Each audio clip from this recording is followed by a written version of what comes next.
My name is Lena Carter, and I'm 28 years old.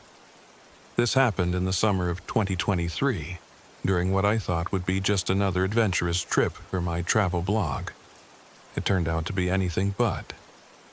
Even now, as I sit in my tiny apartment far away from the desert, I feel as though the sands of White Sands National Park are still shifting beneath my feet. It all started with an idea. My blog, Nomad Horizons, needed something fresh, something mysterious. Stories of supernatural legends always drew readers. When I stumbled across rumors of ancient petroglyphs hidden deep in White Sands, paired with whispers of ghost stories and strange disappearances, I couldn't resist. I convinced my brother Elliot to drive my old RV and my best friend Natalie to come along. Elliot, 32, was practical to the point of being infuriating, with a cynical streak that made him the perfect foil for Natalie's free-spirited recklessness. Natalie, 27, believed in everything. Ghosts, curses, UFOs, Bigfoot, you name it. She thought our destination sounded thrilling. Elliot? Not so much. "Let me get this straight," he said as we bumped along the highway, the desert horizon stretching endlessly ahead. "You want to drag us into the middle of nowhere to look at some old drawings? And you think they might be haunted?" "They're not just drawings," I shot back. "They're symbols, connected to Navajo legends. People say they're tied to spirits protecting the land." Natalie chimed in from the back, her voice sing-songy. "Spirits that might get angry if you disturb them. This is going to be so cool." Elliot snorted, hands gripping the wheel. "Great! Can't wait to get haunted by some ancient stick figures." We arrived at the park mid-afternoon, the blinding white sands shimmering under a punishing sun. The RV, already temperamental, started acting up as soon as we turned off the paved roads. The generator sputtered and died, leaving us without air conditioning. Elliot muttered curses as he tinkered with the engine, but the desert heat seemed to leach the energy out of him. Natalie and I explored the dunes while he worked. The place was eerily quiet. No birds, no insects, just the wind brushing over the sands like a whisper. It was stunning, sure, but it felt wrong. Too empty. That first night, after setting up camp near a ridge, the eeriness started to creep in. We sat around a lantern, eating sandwiches and joking about who would be the first to see a ghost. The jokes died when the wind picked up, carrying faint, mournful whispers with it. We froze, listening. "Probably just the wind," Elliot said, but his voice lacked conviction. "Or the spirits," Natalie whispered, grinning nervously. I told myself it was nothing, just desert sounds playing tricks on us. The next morning, I woke early to explore.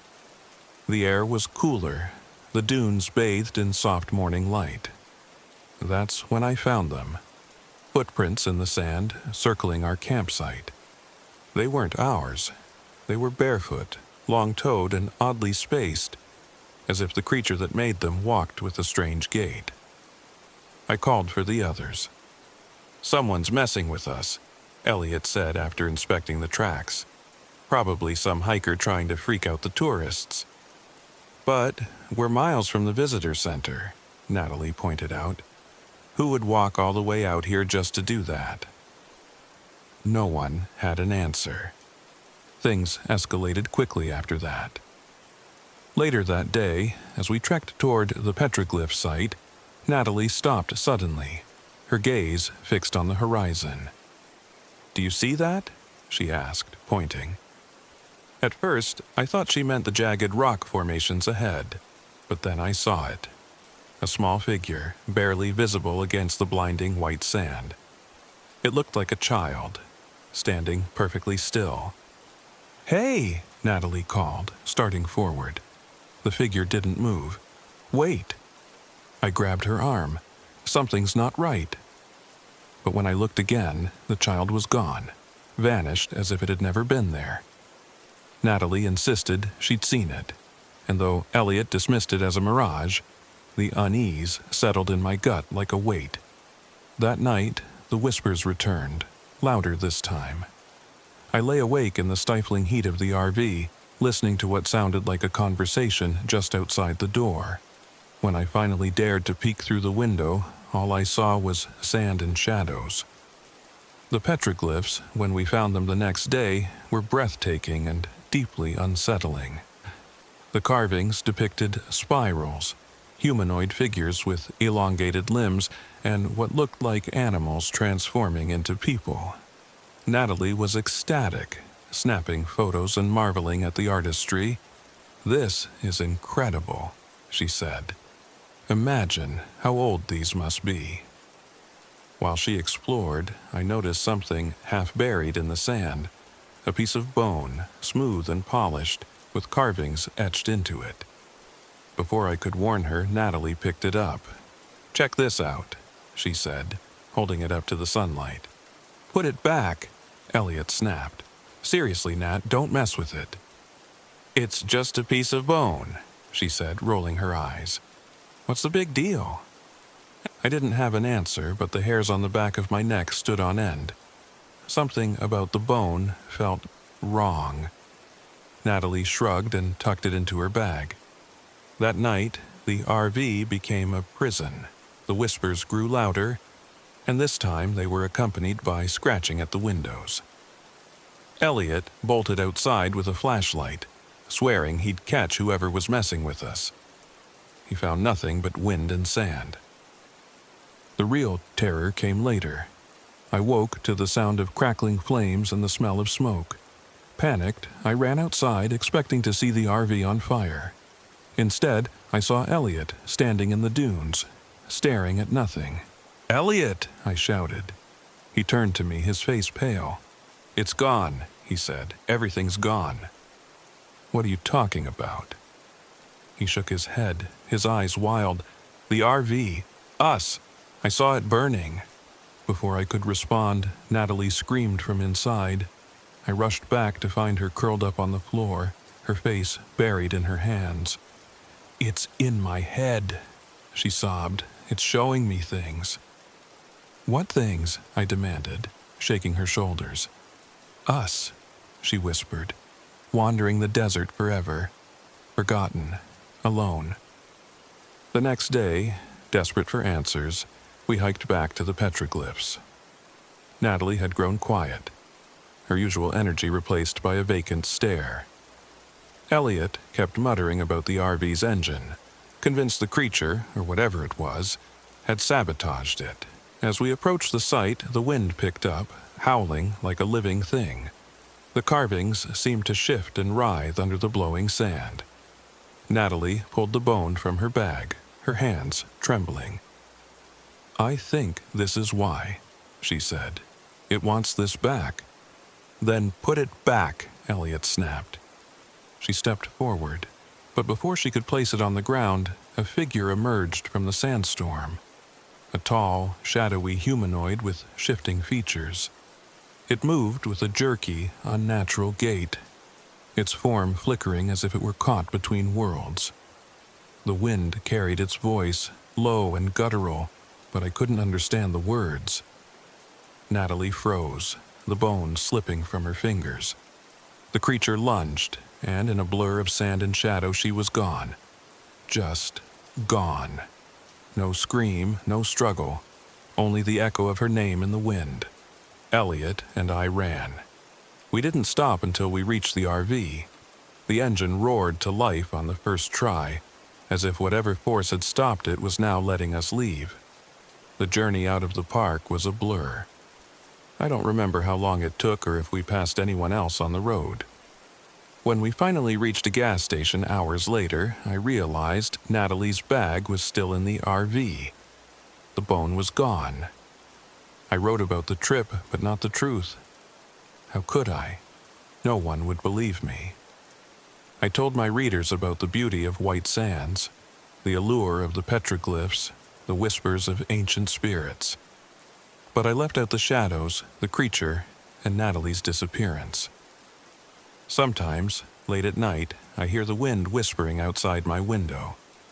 Sometimes I see footprints in the sand, even though I live nowhere near a desert. The spirits don't forget.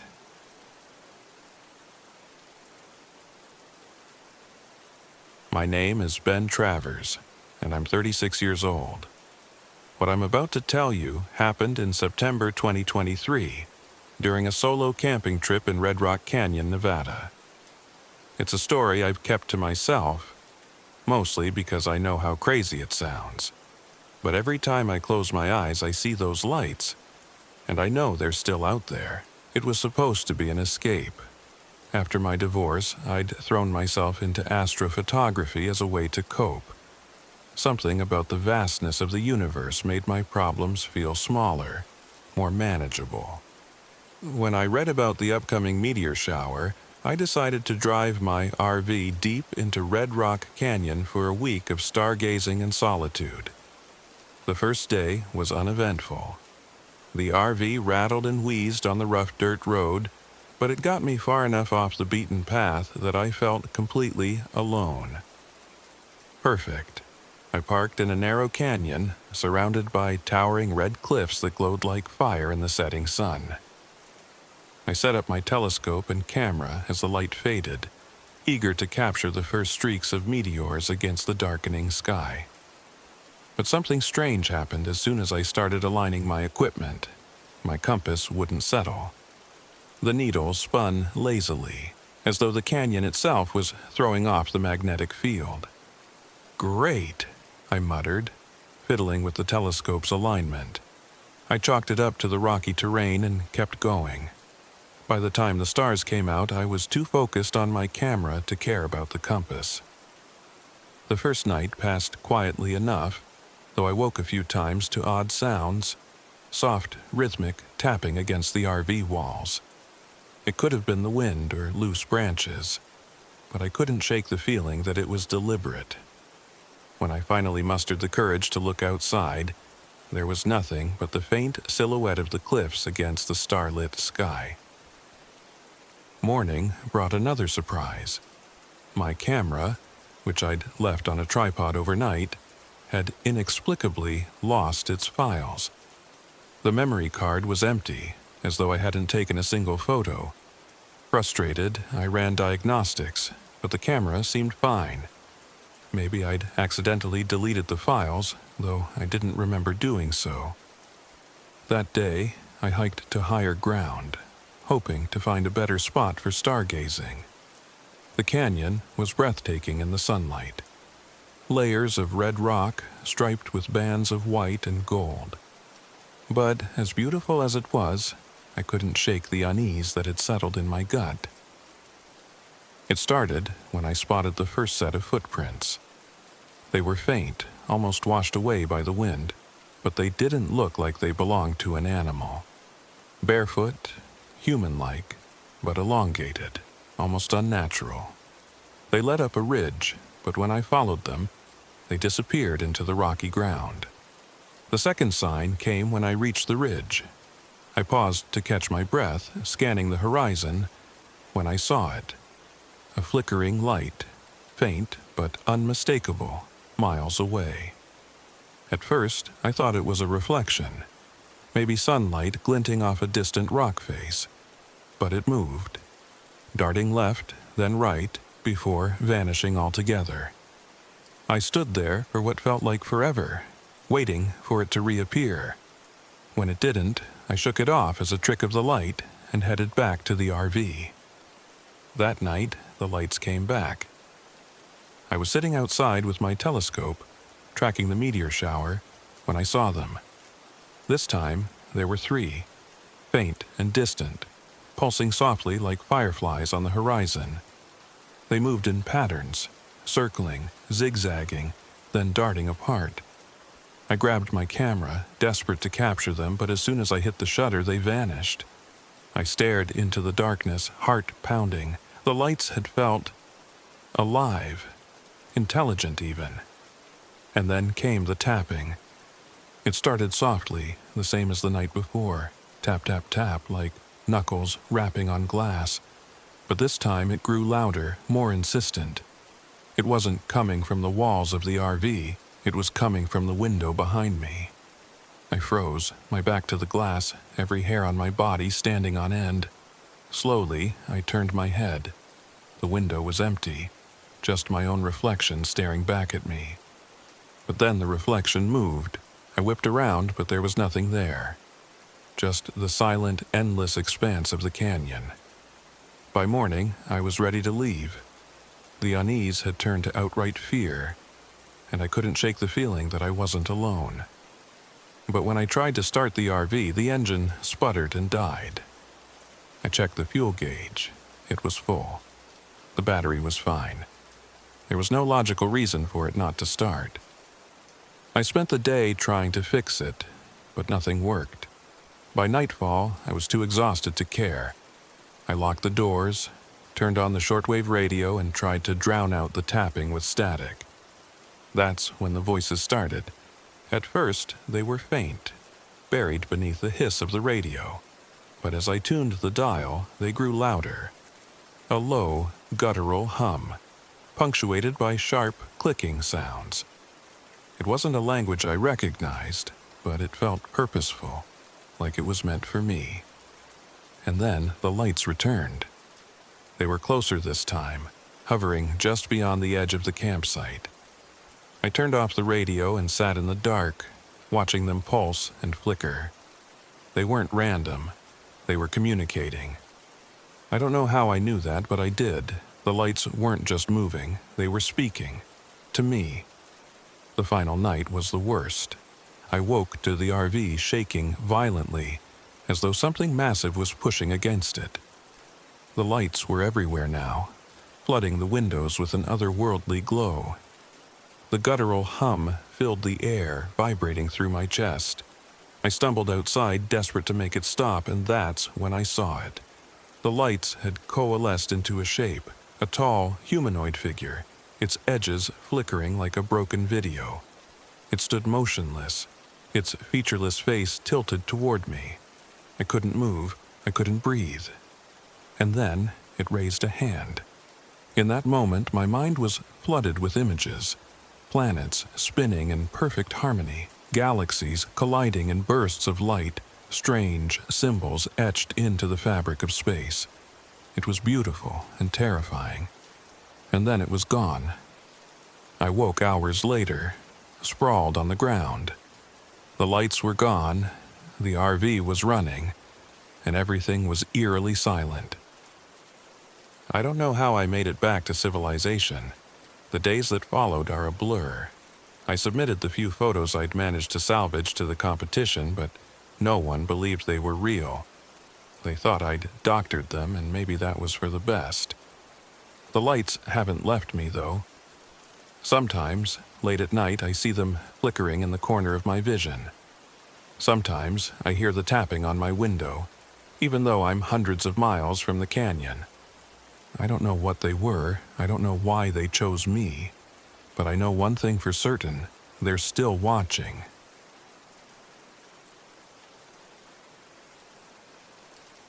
My name is Claire Mitchell, and I'm 34 years old. This happened last year, in the depths of the Mojave Desert, near an abandoned mining town that's not even on most maps. I went there searching for inspiration, hoping to find some kind of meaning in the emptiness. Instead, I found something I'll never forget, and something that will never leave me. I was driving my old RV stuffed with art supplies and the few belongings I hadn't sold after my husband died. Daniel. Even now, his name feels like a weight in my chest. He'd always been the practical one, the anchor to my wandering, artistic nature. When he died in that car accident, I couldn't stop blaming myself. If I hadn't asked him to pick me up that night, he wouldn't have been on the road. He'd still be here. So, I ran. From my friends, my family, and my memories. Painting became my only outlet, and the Mojave seemed like the perfect escape. A ghost town, crumbling relics of the past, miles of desolate desert. It felt like the perfect setting for the kind of raw, emotional art I needed to create. The mining town was nothing more than a cluster of sagging wooden buildings and rusted machinery, half buried in the sand. I parked the RV just outside its outskirts and stepped out into the searing heat, the silence so heavy it felt alive. No birds, no insects, not even the sound of wind. Just the creak of the RV as it settled on its axles. I spent the first day exploring, sketching the decayed structures and the jagged cliffs that loomed behind them. The mine itself was sealed off with a rusty iron gate, the words, "Danger, keep out," barely visible through layers of dust. I couldn't help but wonder what had happened here, why the place had been abandoned. Inside one of the cabins, I found an old journal, its leather cover cracked and brittle. The entries were written in a spidery hand dated from the 1920s. At first, they seemed mundane, complaints about the heat, the grueling work in the mine. But as I read on, the tone changed. The writer described seeing figures in the shadows, hearing whispers deep in the tunnels. His final entries were frantic, warning of creatures he called the Hollow Ones. I should have left then. I should have taken the journal as a warning. But I didn't. That night, the unease began. I was sitting at my makeshift workstation outside the RV, painting the ghostly silhouette of the town under the stars, when I heard it. A soft scratching sound, like nails on wood. I froze, brush poised mid-stroke, straining to hear. The sound came again, this time from the direction of the mine. It was probably just an animal, I told myself. A coyote, maybe. But when I turned on my flashlight and scanned the darkness, there was nothing there. Just the gaping black mouth of the mine and the faint outline of the gate. I locked the RV doors that night, but sleep didn't come easily. I kept waking to the same sound, the soft, rhythmic scratching. At one point, I swore I heard a whisper, faint and indistinct, like someone calling my name. When I looked out the window, the desert was empty. The next morning, I found something that made my stomach drop. Footprints. They weren't mine. I'd been wearing boots, and these were barefoot, with elongated toes and a strange, uneven stride. They led from the RV to the mine, as though something, or someone, had been watching me. I spent the day painting to distract myself. But the strange occurrences didn't stop. My easel collapsed for no apparent reason, ruining a piece I'd been working on for hours. My RV's battery drained faster than it should have, forcing me to ration power, and I couldn't shake the feeling that I was being watched. That afternoon, I decided to confront my fear. I took my flashlight and ventured closer to the mine. The gate was rusted shut, but through the gaps I could see a darkness so deep it seemed to swallow the light. The air around the mine was different, thicker, heavier, and carrying a faint metallic tang. I heard the whisper again, faint and distant, but unmistakable. "Claire!" I stumbled back, heart pounding. There was no one else out here. There couldn't be. That night, the whispers grew louder. They came from all directions, circling the RV like a chorus of voices just out of reach. I huddled inside, clutching the miner's journal like a talisman, trying to make sense of the entries. One passage stood out. "They come for you when the guilt is too heavy to bear. They wear the faces of those you've lost, their voices. Don't follow them, don't listen." My hands shook as I turned the page. The final entry was a sketch, crude but chilling.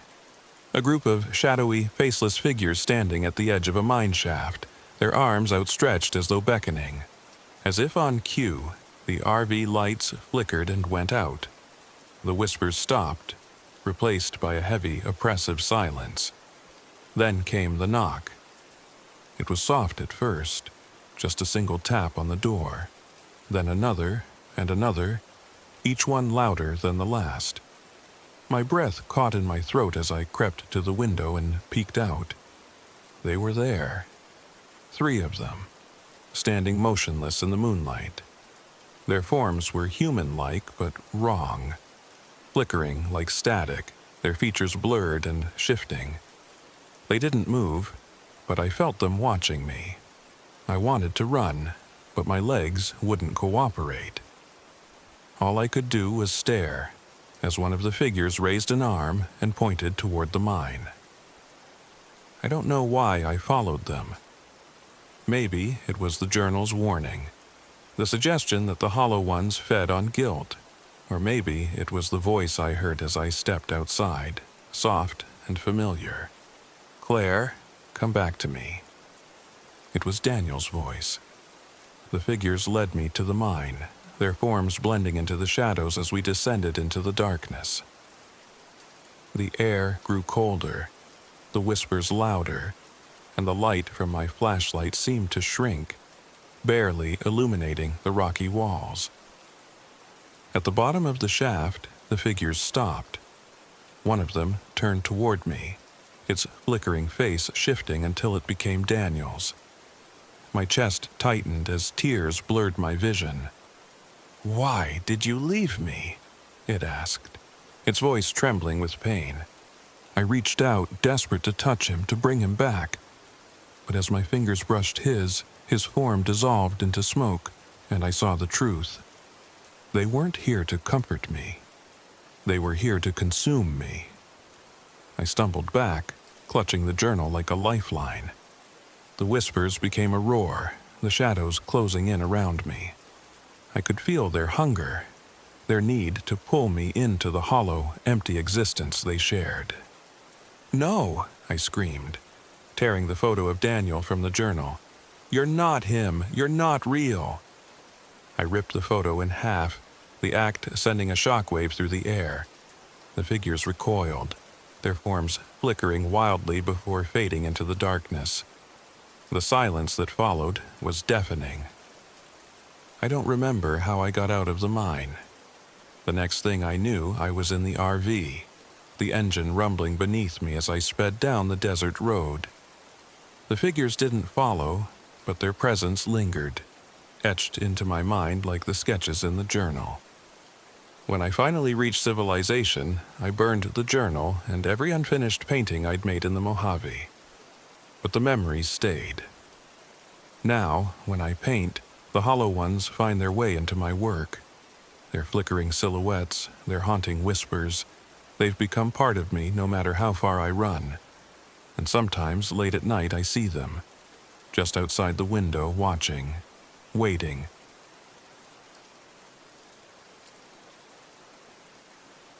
My name is Derek Malone. I'm 41 years old, and I've spent the last year living out of my RV, chasing pieces of history that most people have forgotten. This story happened 6 months ago during one of my excursions in the Mojave Desert. I've always loved the stillness of the desert, the way it feels like time itself slows down. But what I found at Crescent Mine didn't belong to the past or the present. It was something else entirely. It started with a map. I was poking around an antique shop in Barstow when I found it.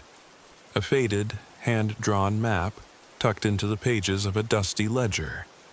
It marked a place called Crescent Mine, deep in the Mojave Desert. The shop owner told me the mine had been abandoned since the 1800s after a series of accidents that left dozens dead. Most locals avoided the area, citing bad luck, but that only made it more intriguing. For a history buff like me, it was irresistible. I decided to find Crescent Mine and document what I could of the forgotten town. It seemed like the perfect opportunity to escape my personal problems, too. My recent divorce and the gnawing loneliness that followed. The road to Crescent Mine was rough, even by desert standards. My RV rattled like a tin can over rocks and dry creek beds, the engine coughing in protest. I'd picked up some basic supplies in a small town on the way, a few extra water jugs, some canned food, and, more importantly, directions from a local prospector named Jenny Hart. Jenny had laughed when I mentioned the mine. "Crescent mine? You're kidding, right?" When I told her I was serious, her expression darkened. "That place isn't just cursed, it's haunted. People who go there don't come back. Or if they do, they're different." "What do you mean?" I asked. She shrugged, her tone sharpening. "It messes with your head. The miners didn't just die, they were betrayed. Their spirits don't rest easy." I dismissed her warning as local folklore, the kind of ghost story meant to scare off curious idiots like me. But as I left the gas station, I noticed her watching me, shaking her head like she already knew how this would end. I reached Crescent Mine late in the afternoon. The first thing I noticed was how quiet it was. No wind, no bird calls, just an oppressive stillness that seemed to press against my ears. The remnants of the town were scattered across a dry ravine. A few crumbling wooden cabins, the rusted shell of an old mining cart, and the dark mouth of the mine itself. I parked the RV at the edge of the site and stepped out, camera in hand. The air was heavy, thick with the scent of dust and something metallic. I explored the cabins first, finding little more than decaying furniture and broken tools. In one of them, I discovered a photograph wedged between two floorboards. A group of miners posing with pickaxes, their faces grim and hollow-eyed. One of them seemed to be staring directly at me. That night, as I reviewed the photos I'd taken, I started hearing things. Faint, rhythmic sounds, like the distant echo of pickaxes striking stone. At first, I thought it was the wind, but there was no breeze, and the sound was too deliberate. When I stepped outside to investigate, the noise stopped. The desert was dark, the only light coming from the stars and the faint glow of my RV's porch light. I scanned the ravine, my heart thudding in my chest, but nothing moved. Back inside, I locked the doors and windows, telling myself it was just my imagination. But the unease stayed with me, a knot, a tightening in my stomach. The next morning, I decided to explore the mine. The entrance was partially caved in, the beams warped and splintered, but I squeezed through, my flashlight cutting a narrow beam through the darkness. The air inside was cooler, damp, and heavy. Rusted tools littered the ground, along with splintered boards and old mining equipment.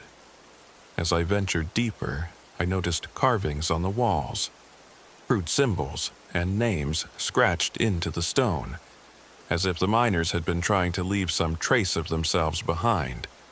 And then I heard it again, the sound of pickaxes. This time, it was louder, closer. I turned a corner and froze.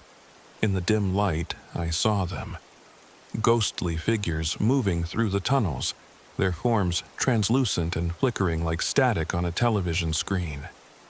They were miners, wielding pickaxes and pushing carts, but their movements were jerky and unnatural, like marionettes on strings. I backed away, my breath caught in my throat, but one of the figures turned and looked directly at me. Its eyes were dark voids, its face twisted in anger. The air grew colder, my flashlight flickering as the figures began to converge on me. I stumbled, my foot catching on a loose board, and fell hard onto the rocky floor. Panic surged through me as I scrambled to my feet and ran. The walls of the mine seemed to close in, the sound of pickaxes and whispers growing louder with every step. I reached the entrance just as my flashlight died, the faint glow of daylight guiding me to safety. But when I turned back, I saw him, a figure standing in the shadows, more solid than the others. The foreman. His face was cruel and weathered, his eyes burning with an unnatural light. He raised a pickaxe, the metal glinting even in the dim light, and I knew I had to get out of there. I ran back to the RV, slamming the door behind me and fumbling with the keys. The engine sputtered, refusing to start. Outside, the apparitions were gathering, their ghostly forms surrounding the vehicle. Jenny's words came back to me. The miners didn't just die, they were betrayed. Desperate, I grabbed the map and a rusted pickaxe I'd taken from the mine earlier. Stepping outside, I placed them on the ground, whispering an apology into the empty air. The figures paused, their forms flickering. For a moment, I thought it hadn't worked, but then they began to fade, their angry whispers dissolving into the wind. I drove away as fast as the RV could manage, not stopping until I was miles from Crescent Mine. When I reviewed the photos later, I found images I didn't remember taking. Blurry figures in miner's gear, the face of the foreman glaring at me from the darkness. I haven't returned to the desert since. Some history is better left forgotten.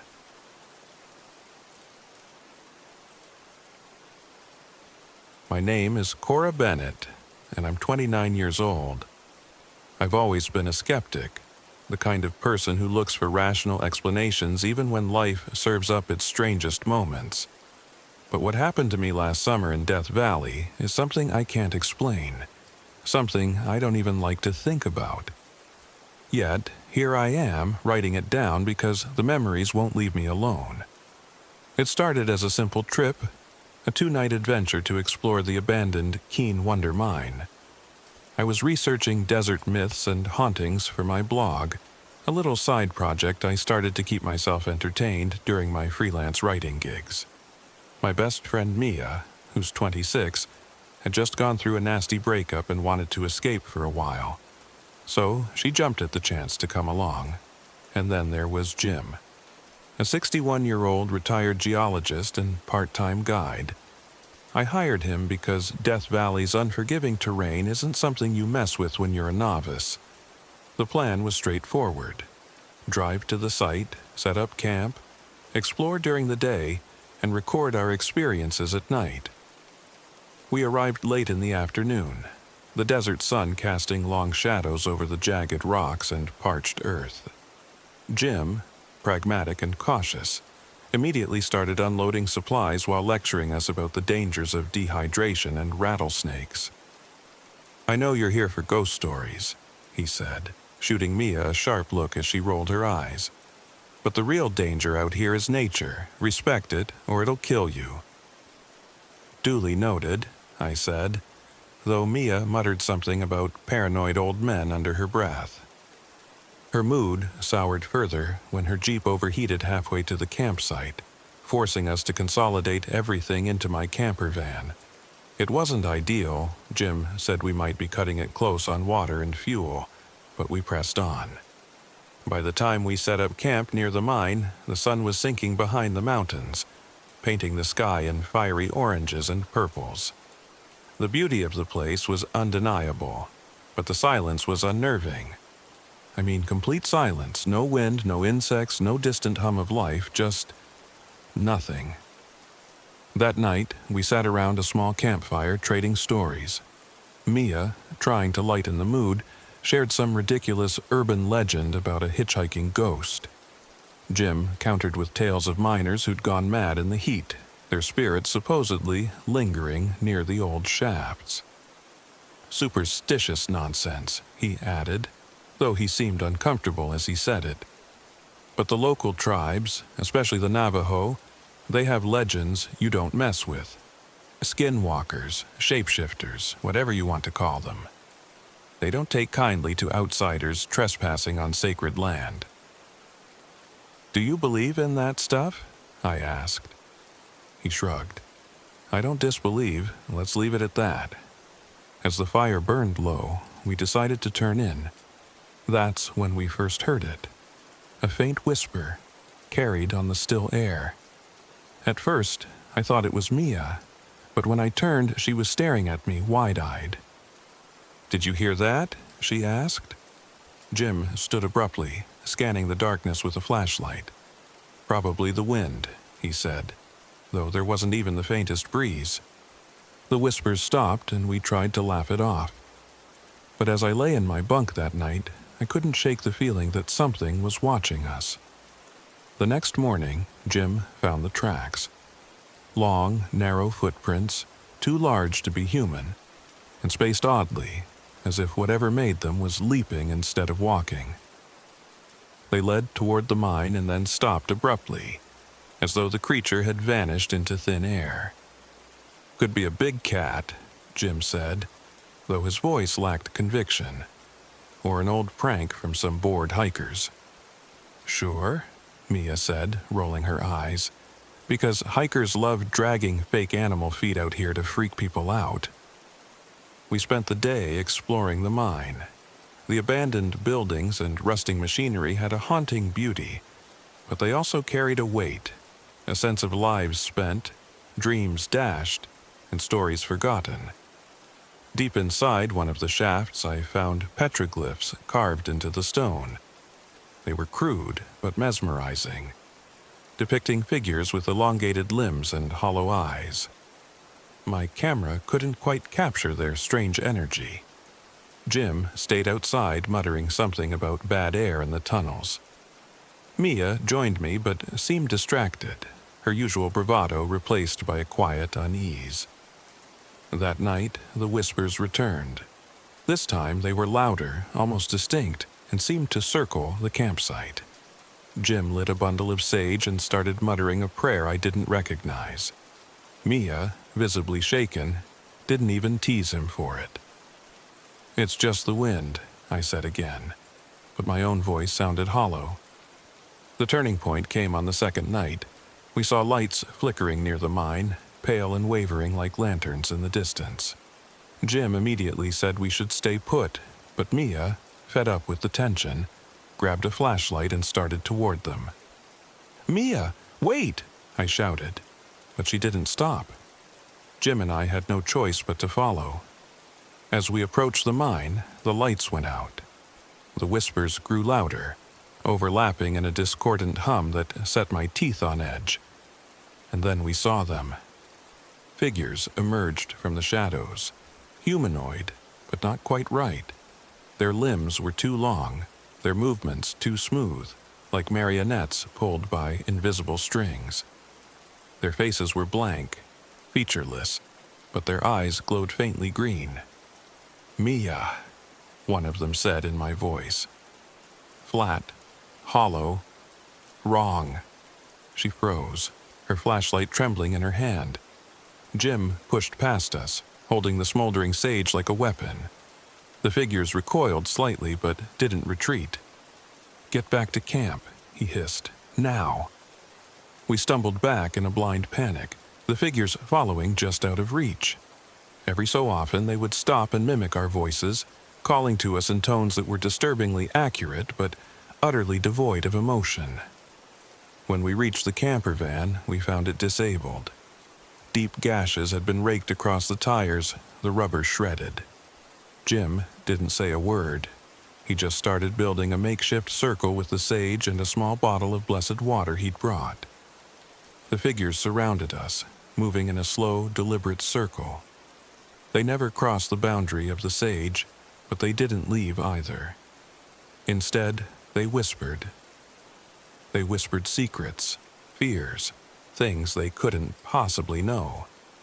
One of them mimicked Mia's ex-boyfriend, begging her to come outside. Another used my mother's voice, calling me by a childhood nickname I hadn't heard in years. Jim chanted prayers under his breath, sweat pouring down his face. Mia was crying, clutching her knees as she rocked back and forth. I felt like I was suffocating under the weight of the whispers, the figures' unblinking eyes fixed on us. The night dragged on, every second stretching into eternity. The figures never attacked, but their presence was oppressive, their voices relentless. I don't know how we survived until dawn, but when the first rays of sunlight hit the desert, the figures dissolved into shadows and vanished. By morning, the campsite was destroyed.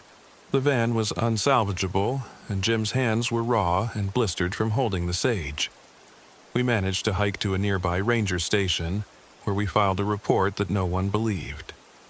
I haven't spoken to Mia or Jim since that trip. I know Mia's tried to move on, throwing herself into her art, but her work has taken a darker turn. Jim, I've heard, doesn't guide people anymore.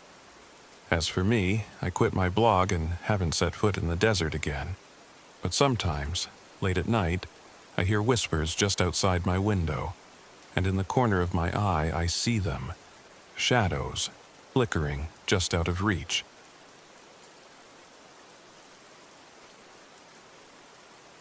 My name is Ethan Cole, and I'm 34 years old. I used to be an archaeologist back when I thought I could uncover the world's mysteries without losing myself in them.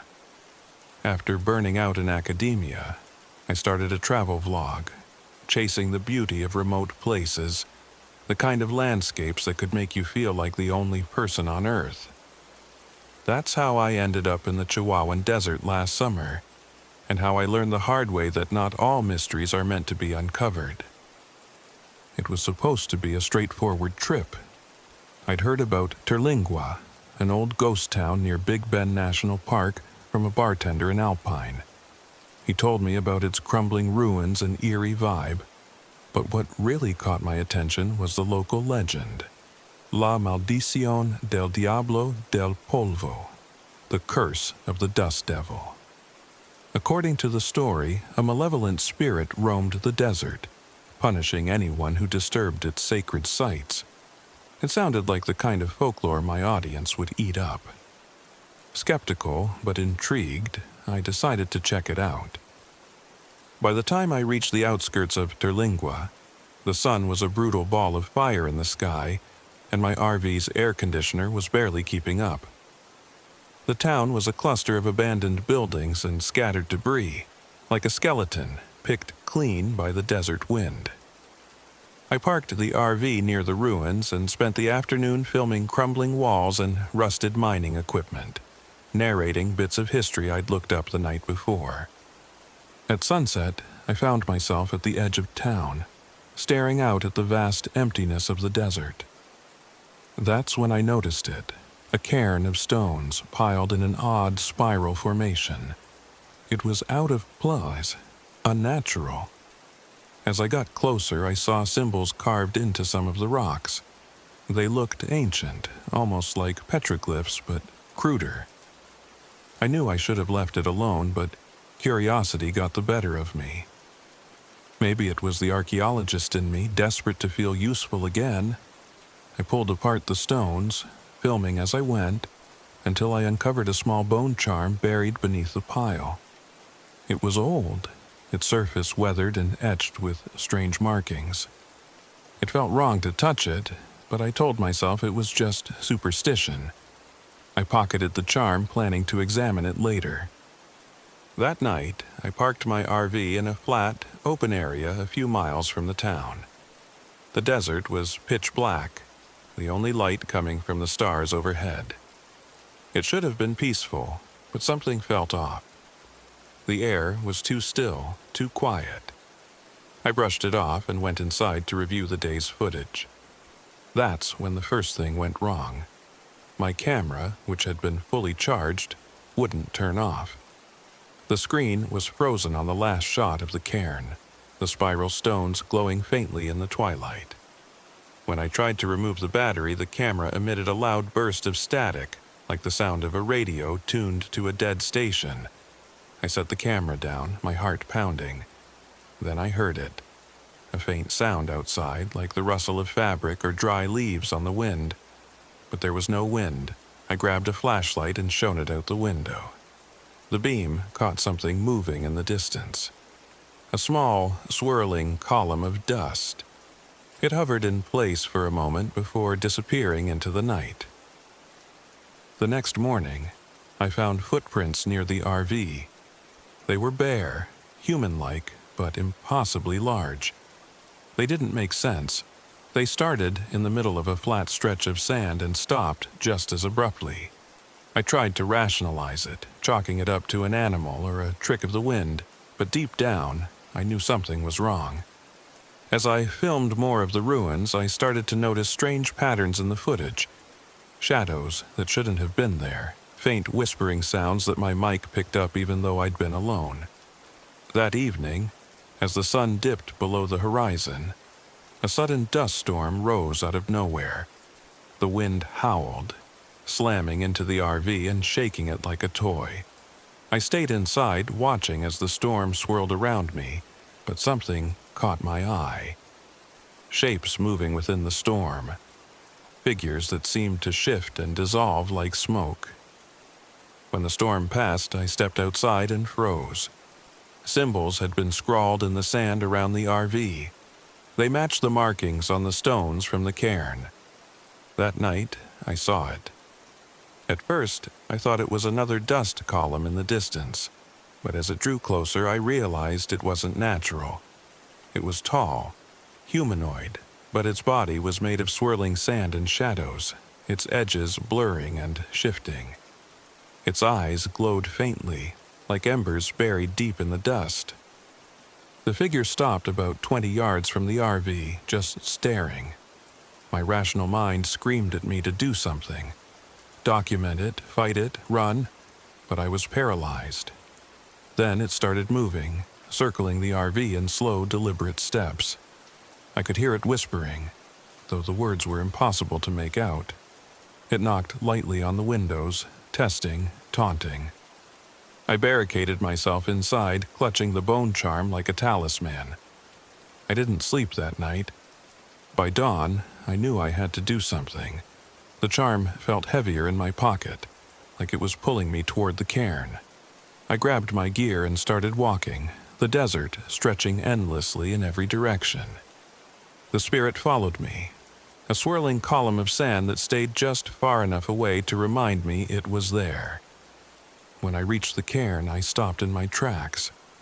It had been rebuilt, taller and more menacing than before. The air around it was unnaturally still, as if the desert itself was holding its breath. The spirit materialized fully now, towering over me, its glowing eyes fixed on the charm in my hand.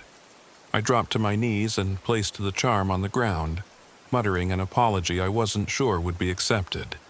For a moment, nothing happened. Then the spirit let out a sound, a low, guttural roar that shook the ground beneath me. The cairn crumbled to dust, and the spirit dissolved into the wind.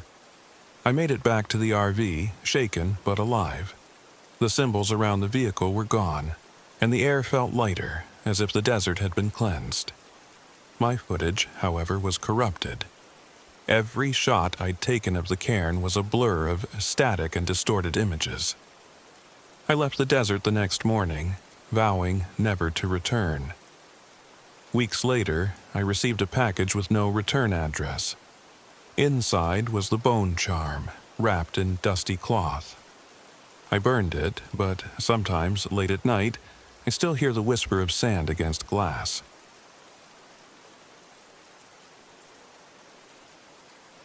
My name is Claire Reed, and I'm 41 years old. Until recently, I was a high school teacher in Dallas, but life has a way of unraveling when you least expect it. After my divorce, I decided to take a sabbatical, trading the familiarity of classrooms for the vast open spaces of the Southwest. I bought an old RV, outfitted it with the essentials, and hit the road. It wasn't a grand adventure or some eat-pray, love-style journey. I just needed to be alone. This is how I found myself in White Sands National Park, parked on the outskirts where the dunes stretch endlessly into the horizon. The gypsum sands gleamed under the sun like snow, their eerie brilliance both beautiful and unnerving. I came here to photograph desert birds and document their nocturnal habits for a small nature blog I run.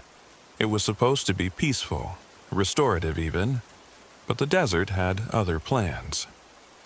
On my first night, I parked the RV in a remote area near the park's boundary, close to an old chain-link fence marking the edge of an abandoned military testing site. The locals I'd spoken to in Alamogordo had been cryptic about the place, hinting at strange occurrences but brushing them off as desert nonsense. I wasn't one to spook easily, so I paid little attention.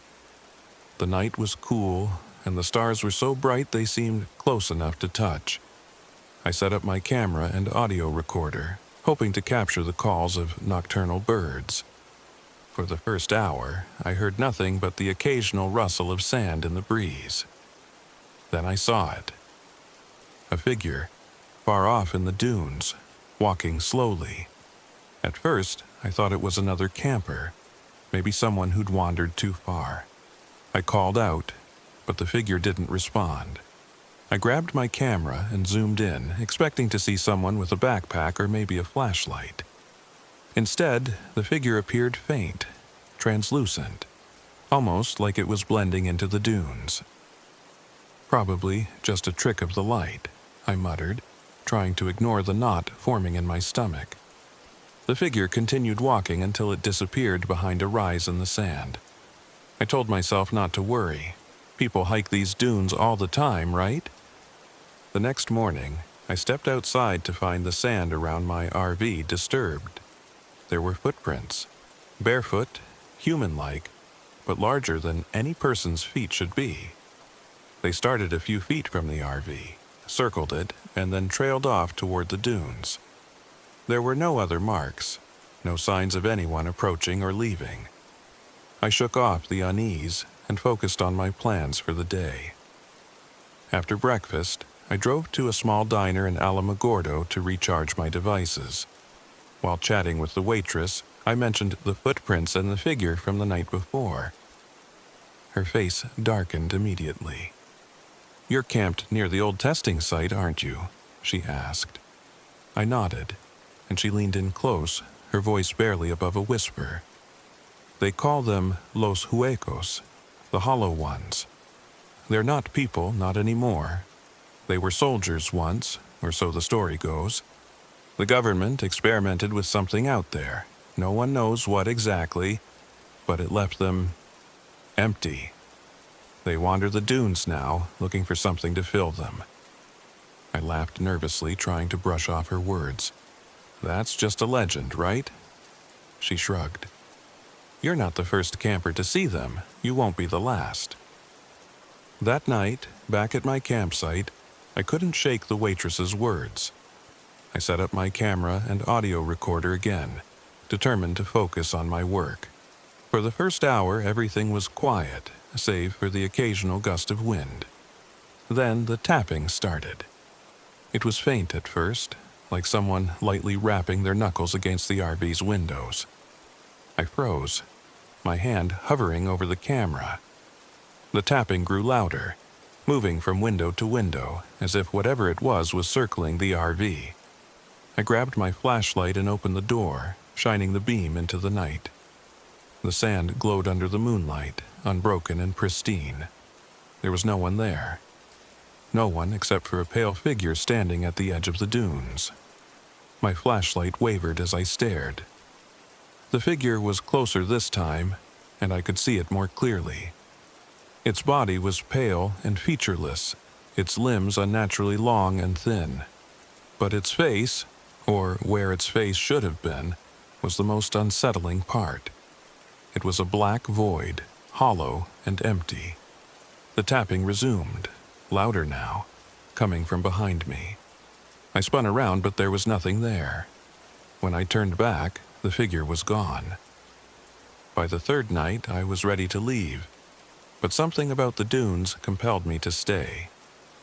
Maybe it was my stubbornness, or maybe it was the hollow feeling in my own chest, the one I'd carried since the divorce, that made me want to understand what I was seeing. I ventured into the dunes with my camera and flashlight, hoping to find the birds I'd come here for, but secretly wanting answers. The air was unnaturally still, the silence oppressive. I felt like I was being watched, and then they appeared. Dozens of pale figures emerged from the dunes, their forms shimmering faintly under the moonlight. They moved silently, gliding over the sand as if they weren't bound by gravity. I tried to take a photo, but my camera refused to work. The figures surrounded me, their hollow faces staring, unblinking. One of them stepped closer, its movement slow and deliberate. Then it spoke, not with a mouth, but with my own voice. "Claire," it said, the sound cold and emotionless. "You belong with us." The others joined in, their whispers overlapping in a haunting chorus. They used the voices of people I knew, my ex-husband, my parents, even my students. "Come with us," they said. "We'll take the pain away." I felt the sand shift beneath me, pulling at my feet. The air grew colder, and I realized with a jolt that I was sinking. The figures reached out, their hands stretching toward me, but I couldn't let them touch me. I couldn't let them win. I raised my camera and hit the flash. The bright light exploded in the darkness, illuminating the dunes. The figures recoiled, their forms flickering like static on a broken TV. I stumbled backward, using the flash repeatedly to keep them at bay. Each burst of light pushed them farther away, their whispers fading with each step. By the time I reached the RV, the figures were gone. I locked the door and didn't sleep that night, my flashlight clutched tightly in my hands. At dawn, I packed up and left, my hands trembling on the wheel as I drove away from the dunes. The experience left me shaken, but also strangely lighter. The Hollow Ones had preyed on my pain, my loneliness, but I'd faced them and survived. Somehow, that felt like a victory. Weeks later, I reviewed the footage from my camera. Most of it was corrupted, but one image stood out. It was a shot of the dunes, taken just before I ran. In the background, a single pale figure stood, watching me leave. I don't know what they were, spirits, echoes, something else entirely. All I know is that I'll never return to White Sands, no matter how much the desert calls to me.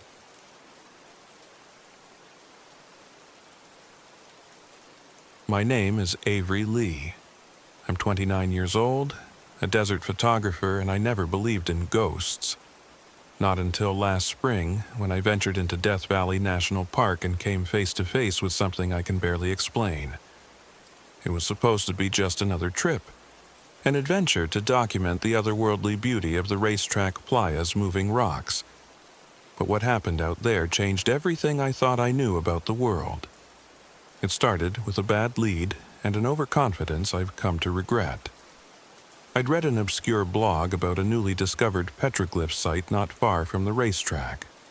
As a photographer, capturing images of ancient carvings and the mysterious sailing stones in the same trip sounded like a once-in-a-lifetime opportunity. What I didn't know was that the land didn't welcome visitors, and some stories are meant to stay buried. I arrived at Death Valley alone, as usual.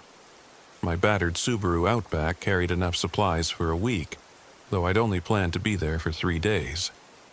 The park was sweltering, even for April.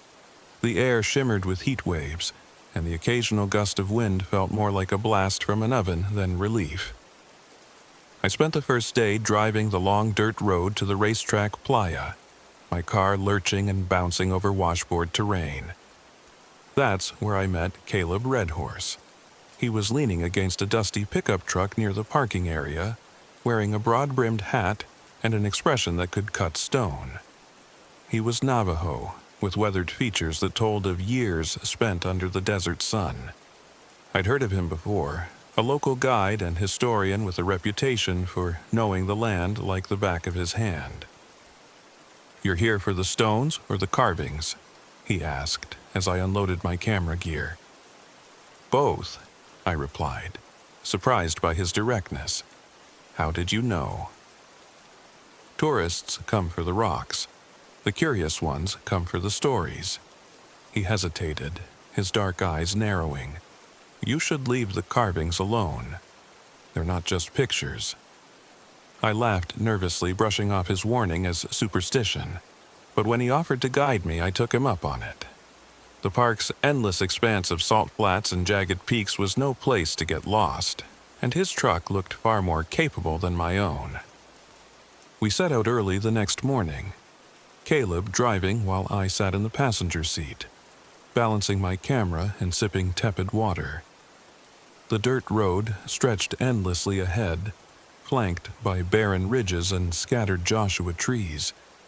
Caleb was quiet, his hands firm on the wheel, but he occasionally shared tidbits about the land. "This place isn't just desert," he said as we approached the racetrack. "It has stories, layers of history. Some you see, some you don't. Those carvings you're after, they mark something old, something people don't talk about anymore." "Like what?" I asked, intrigued despite myself. He didn't answer, just tightened his grip on the steering wheel. The petroglyph site was tucked away near a low ridge on the edge of the playa, hidden from casual sightseers. Caleb seemed reluctant to take me there, but my persistence won out. When we arrived, I felt a shiver of excitement despite the heat. The carvings were stunning. Spirals, humanoid figures, and abstract symbols etched into the rock face with incredible precision. I spent hours photographing them, marveling at their detail. One carving stood out. A tall, distorted figure with elongated limbs and a hollow circle for a head. It gave me an uneasy feeling, like it was watching me even though it was just a collection of lines. Caleb refused to look at it, muttering something in Navajo under his breath. "Don't touch anything," he warned as I crouched closer for a shot. "And don't stay past sunset." I promised, though I wasn't planning to leave anytime soon. The light was perfect, casting long shadows that made the carvings look alive. I lost myself in my work, ignoring Caleb's growing unease. The first sign that something was wrong came when the wind changed. It wasn't a normal desert breeze. It was sudden and cold, carrying a low, almost imperceptible hum. Caleb stiffened, scanning the horizon. "We need to go," he said sharply. "Now!" "What's the rush?" I asked, annoyed at the interruption. But as I stood, I noticed the air felt heavier, like the atmosphere before a thunderstorm. And then I heard it. A faint whisper, barely audible but unmistakable. It said my name. I froze. "Did you hear that?" Caleb nodded grimly. "They're here." "Who's they?" I asked, but he was already packing up. Reluctantly, I followed him back to the truck, my camera slung over my shoulder. As we drove back toward the main road, the whispers followed us, growing louder and more distinct. They weren't words, exactly, more like fragmented syllables swirling in the wind.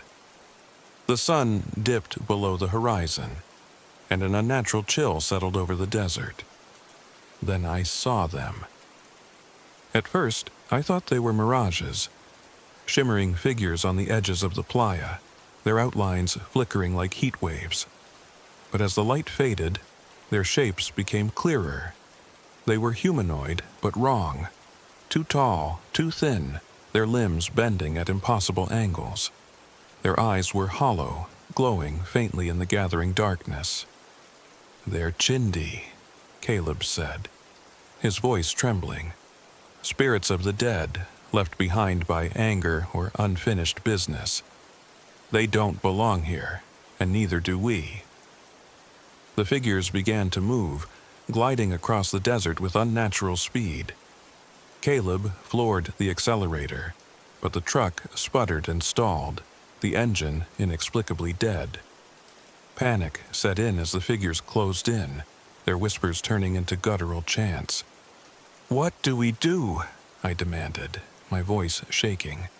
Caleb grabbed a pouch of cornmeal from his bag and began scattering it around the truck. "This will buy us time," he said, "but it won't stop them. We have to cleanse the site." "You're kidding, right?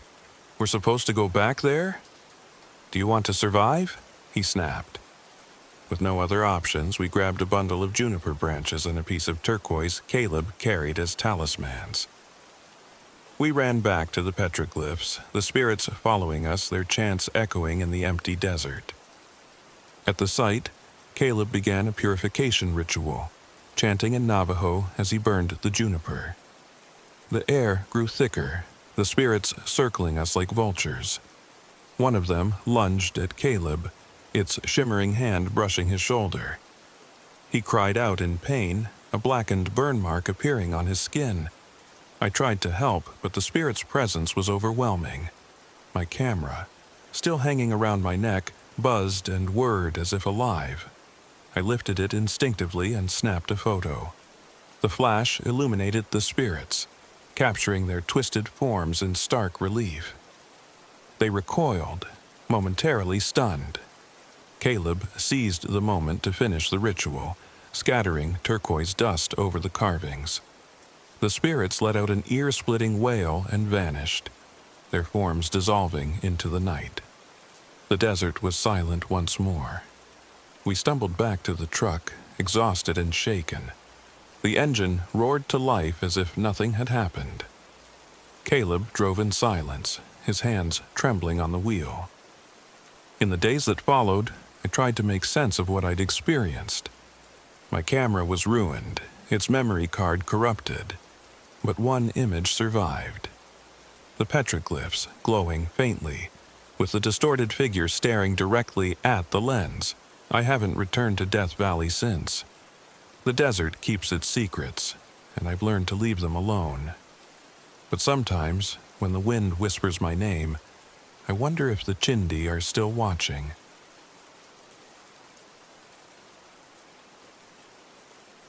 My name is Maggie Ortiz, and I'm 34 years old. This happened last year, during one of the solo camping trips I used to take for my travel blog. Back then I thought I'd seen everything. Serene oases, remote cliffs, and sun-bleached ruins. But I'd never felt fear, not real paralyzing fear, until I visited the Watchers in the Sonoran Desert. It started as an ordinary trip, one of many I'd embarked on since leaving my corporate job to live on the road. My goal was simple: find beautiful, lesser-known places, take photos, and write stories to keep my blog alive. The Watchers sounded perfect. A series of towering rock formations resembling humanoid figures, silhouetted dramatically against the sunset.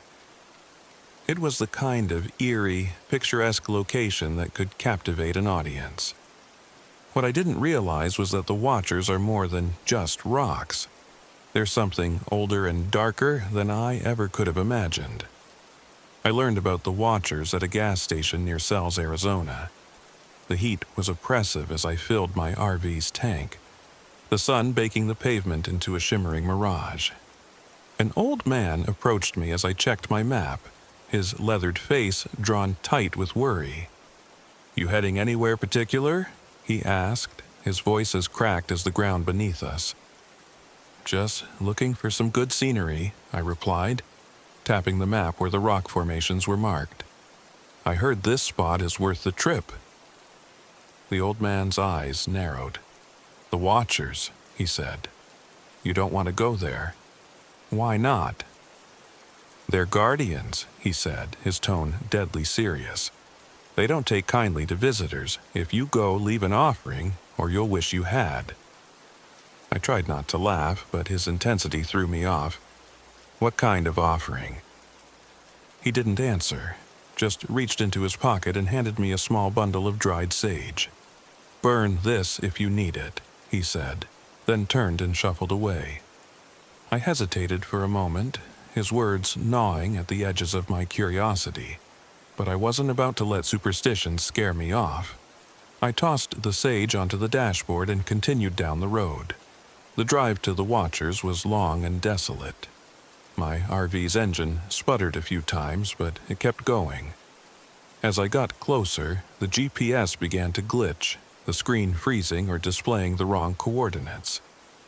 I relied on a printed map to navigate the last stretch, a winding dirt road that seemed to stretch endlessly into the barren horizon. When I finally arrived, the formations took my breath away. 5 massive rocks, each shaped like a tall, hunched figure, loomed against the sky. They looked ancient and alive, their rough surfaces etched with natural grooves that almost resembled faces. From certain angles, it felt like they were staring at me.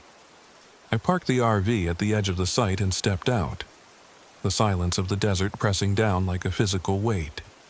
The air was so still it felt unnatural, and the heat radiating off the ground made everything shimmer. I set up my camera, eager to capture the eerie beauty of the place. That night, things started to feel wrong. It began with the lights. At first, I thought they were fireflies, faint flickers of green and yellow dancing near the rocks. But as I watched, they grew brighter and moved with an unnatural precision, circling the formations like they were tracing invisible lines. I grabbed my camera, stepping outside to try to capture the phenomenon. The lights seemed to react to my presence, retreating whenever I got close. I managed a few shaky shots before they disappeared altogether, leaving me alone in the dark. Back inside the RV, I couldn't shake the feeling of being watched. Every creak of the metal frame, every whisper of wind outside felt like something moving just beyond my line of sight. I locked the doors and windows before crawling into bed, clutching my phone like a lifeline. I woke in the middle of the night to the sound of footsteps. At first, I thought it was an animal, a coyote or a javelina, but the steps were too heavy, too deliberate. They circled the RV, pausing near the door. My heart raced as I lay frozen, listening to the sound of my own breath. When I finally mustered the courage to look out the window, there was nothing there. Just the empty desert, bathed in pale moonlight. But the feeling of being watched was stronger than ever. The next morning, I decided to explore the rocks up close. The watchers were even more imposing in the daylight, their rough surfaces casting long shadows across the ground. I noticed something I hadn't seen before, a small stone altar near the base of the largest formation. It was weathered and crumbling, covered in strange carvings that looked like spirals, lines and symbols I couldn't decipher. A few objects were scattered on the altar: a rusted coin, a bundle of feathers, and what looked like a melted candle. The old man's warning echoed in my mind. Leave an offering. I shook off the thought, laughing at myself for being so paranoid. I touched the altar, running my fingers over the carvings, then snapped a few photos before heading back to the RV. That night, the lights returned, brighter and more erratic. They didn't hover at a distance like before, but came closer, circling the RV in dizzying patterns. The whispers started soon after, faint at first, just a breeze carrying unintelligible sounds. But as the hours dragged on, they grew louder and more insistent, like a crowd of voices overlapping in a language I couldn't understand. I stepped outside, holding my camera like a shield. The lights flared brighter, and the whispers stopped abruptly, replaced by an oppressive silence. Then I saw them. Figures. Tall, hunched shapes standing among the watchers.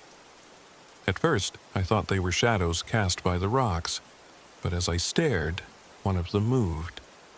It tilted its head toward me, its hollow eyes glowing faintly in the dark. I stumbled back into the RV, slamming the door behind me. My hands shook as I fumbled for the sage the old man had given me. I lit it, the smoke filling the small space. The whispers faded slightly, but the figures outside didn't move. They stood there, motionless, but impossibly menacing, their forms blending into the night. I remembered the altar, the carvings, the offerings. The old man's words, "Leave an offering, or don't go at all." I scrambled to gather anything of value: a silver bracelet, a piece of turquoise jewelry, a packet of dried sage. It wasn't much, but it was all I had. Clutching the items, I stepped outside, my heart hammering in my chest. The figures were closer now, their glowing eyes fixed on me.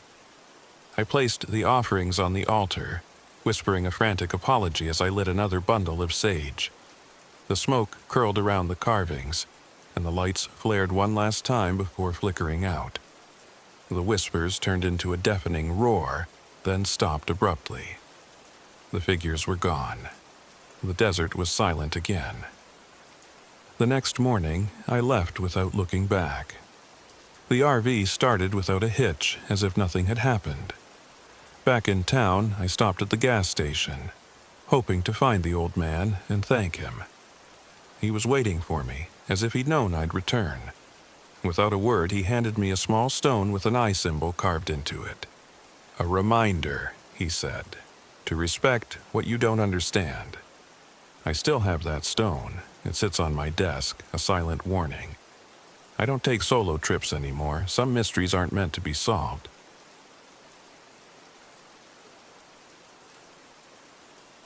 My name is Daniela Lopez, but everyone calls me Danny. I'm 28, and this happened last spring when my best friend Mia and I decided to take a road trip to Red Rock Canyon in Nevada. At the time, I thought it would be a fun escape from my cramped apartment in Los Angeles, a chance to find some artistic inspiration and enjoy the great outdoors. I didn't believe in ghosts or supernatural nonsense. That changed after what happened out there. Mia had convinced me to join her on the trip with her usual mix of enthusiasm and guilt-tripping. "Come on, Danny," she'd said, tossing a map onto my kitchen counter. "You're always talking about how much you need to unplug. Red Rock Canyon's the perfect place. Just look at these photos." She wasn't wrong. The photos she showed me, majestic sandstone cliffs glowing under a vibrant sunset, were stunning. I'd been feeling stuck creatively for months, and the desert seemed like it might have the quiet beauty I needed to break through my mental block. By the time we hit the highway, I was actually looking forward to it. I didn't even complain when Mia suggested we take a detour to visit an old ghost town near the canyon. "It's going to be so cool," she said, grinning as she adjusted her oversized sunglasses. "And you'll get some amazing pictures for your portfolio." Somewhere near the Nevada border, we spotted him, a lone figure walking along the side of the road, dusty backpack slung over one shoulder. He looked harmless enough, with his shaggy blonde hair and a camera dangling from his neck, so when Mia slowed down and said, "Should we pick him up?" I hesitated for only a moment before nodding. "Thanks for stopping," he said, climbing into the back seat. "Name's Caleb. I'm a photographer heading out to Red Rock Canyon to check out the old mines." Mia's eyes lit up. "The mines? We were thinking of going there, too. Heard they're haunted." Caleb chuckled, but his smile didn't reach his eyes. "Yeah, something like that." I glanced at him in the rearview mirror. There was something about his tone that made me uneasy, but I didn't say anything. By the time we reached the campground, the sun was already setting, casting long shadows across the canyon walls. Mia and I struggled to pitch her flimsy tent while Caleb set up his gear a few yards away. That night, as we sat around a small campfire, Mia begged Caleb to tell us a ghost story. He obliged, his voice low and steady as he recounted the legend of the skinwalker, a Navajo witch who could shapeshift into animals and mimic voices to lure its victims. "It's just a story, right?" Mia asked when he finished, her tone a little too casual. Caleb shrugged. "Depends on who you ask. But if you see anything out here that doesn't feel right, my advice? Don't follow it." The next morning, we packed up and hiked out to a hidden trail Caleb insisted we check out. He claimed it would lead us to some ancient petroglyphs most tourists never got to see. When we finally reached the site, I was struck by how eerie the carvings were. They depicted strange, elongated figures with distorted limbs and hollow eyes. One figure in particular seemed to stare directly at me, its mouth twisted into a grotesque grin. "Creepy," Mia said, snapping a photo. "But cool." Caleb frowned. "You shouldn't do that. These carvings are sacred." Mia rolled her eyes. "It's just a picture. Relax." That night the wind picked up, howling through the canyon like a living thing. I woke up to the sound of something scratching against the side of the tent. When I unzipped the flap and shone my flashlight outside, there was nothing there. The next morning, I found my hiking boots filled with dirt and twigs, as if someone, or something, had deliberately placed them there. I brushed it off as a prank, but Caleb's somber expression made me second-guess myself. "This place isn't right," he said. "We need to leave." Mia laughed. "What, because of some dirty boots? Chill, Caleb." Things got worse later that afternoon. A sudden dust storm rolled in, turning the sky a sickly orange and making it impossible to see more than a few feet ahead. We huddled together, faces covered with bandanas, as the wind whipped around us. Through the swirling dust, I saw something, or someone, moving in the distance. It was a tall, shadowy figure with long, spindly limbs, walking toward us against the wind. "Do you see that?" I asked, my voice trembling. Mia and Caleb both nodded, their faces pale. When the storm finally passed, the figure was gone, but we found fresh tracks in the sand, tracks that looked like they'd been made by both human feet and animal paws. That night, Caleb disappeared. We found his bedroll empty, with bloody paw prints leading away from the campsite. Mia wanted to go after him, but I insisted we stay put until sunrise. When dawn finally broke, we followed the tracks to the entrance of an abandoned mine.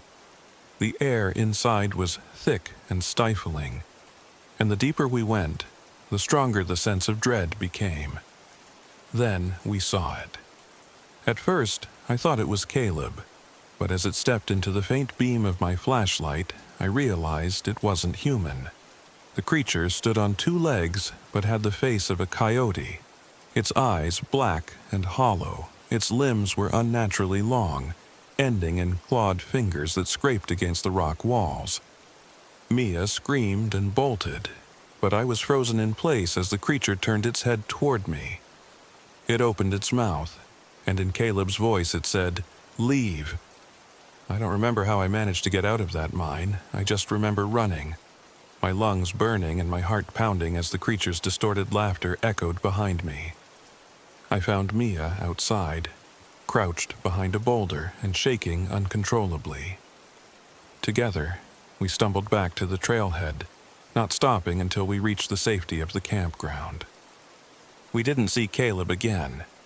Mia and I made a pact never to speak of what happened in Red Rock Canyon. We told the park rangers that Caleb had wandered off during the dust storm, but I don't think either of us really believed that. Even now, months later, I can't shake the feeling that something followed us out of that canyon. Sometimes, late at night, I hear faint whispers outside my apartment window.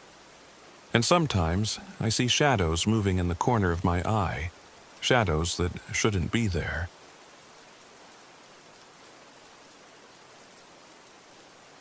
My name is Jacob Mercer, and I'm 34 years old. A travel writer by trade, I spend most of my time exploring the empty corners of the world, looking for stories in places where others only see silence.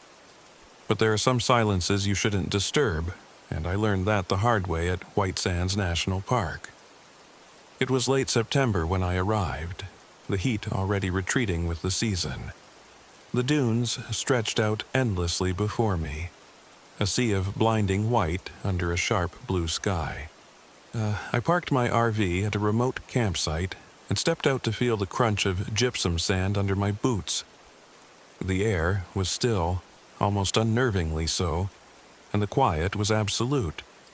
No birds, no insects, not even the faint rustle of wind.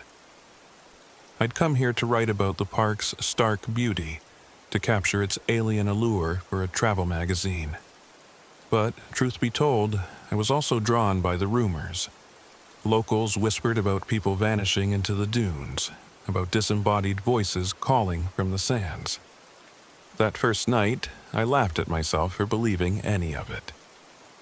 After dinner, I sat outside under a sky bursting with stars. The dunes glowed faintly in the moonlight, an otherworldly landscape that seemed to stretch on forever. I had just started typing notes on my laptop when I heard it, a faint voice, soft and distant, calling my name. "Jacob?" I froze, my fingers hovering over the keyboard. The voice came again, carried on the still air like a whisper. Jacob. I told myself it was just the wind playing tricks, but my skin prickled with unease. It sounded too clear, too deliberate. The next morning, I decided to explore. Hiking into the dunes felt like walking into a mirage, the endless waves of white sand shifting subtly underfoot. After an hour of wandering, I stumbled upon something unexpected, a shallow basin surrounded by a circle of smooth stones. Inside the circle were fragments of pottery, charred bones, and faint carvings etched into the stones. The carvings depicted human figures, their arms raised toward the sky. I stepped into the circle without thinking, and the air seemed to thicken around me. My head swam, and for a moment, I wasn't alone. I saw shadowy figures standing in the basin, their faces upturned as they chanted in a language I couldn't understand. When the vision faded, I stumbled out of the circle, my heart pounding. That night, back in the RV, the voices returned. This time, they were louder, closer. Jacob? It wasn't just one voice now, it was a chorus, overlapping and urgent. I turned on all the lights, but the RV felt impossibly small, as if the voices were pressing in from all sides. Then I heard it, a voice I hadn't heard in years. Jake, why didn't you save me? My breath caught. It was my brother's voice, clear as day. Michael, I whispered, but there was no answer, only silence. I didn't sleep. Around midnight, I looked out the window and saw them. Figures standing on the dunes, perfectly still and watching. They didn't move, didn't approach, but their presence filled me with a cold, creeping dread. I slammed the curtains shut and locked the doors, as if that could keep them out. At dawn, I packed up and tried to leave. My hands were shaking as I started the RV and followed the GPS back toward the park's entrance. But no matter which direction I drove, the dunes stretched on endlessly. The GPS kept rerouting, spinning me in circles. "Let me out!" I shouted, slamming my fists against the steering wheel. The voices answered, their whispers rising to a cacophony. "You can't leave, Jacob. Not until you see." The RV died just as I reached the basin again, as if the spirits had pulled me back to the circle. I stumbled out and fell to my knees in the sand. "What do you want from me?" I screamed. The air shimmered, and the spirits appeared, dozens of them, their faces twisted in sorrow and anger. They showed me their deaths, a vision of settlers massacring their people and burying the bodies in the sands. The circle had been a sacred place, desecrated and forgotten. "You carry your own ghosts," they whispered.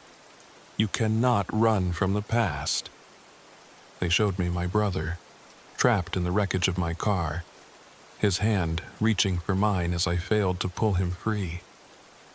Tears streamed down my face. "I'm sorry," I whispered. "I'm so sorry."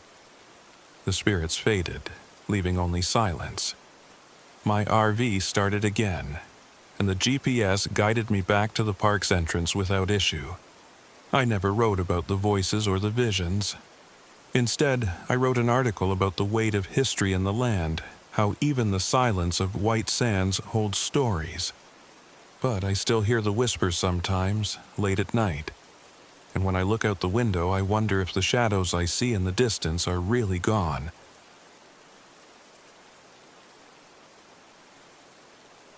My name is Marcy Ellis, and I'm 29 years old. I'm a geologist, though some might call me a desert wanderer.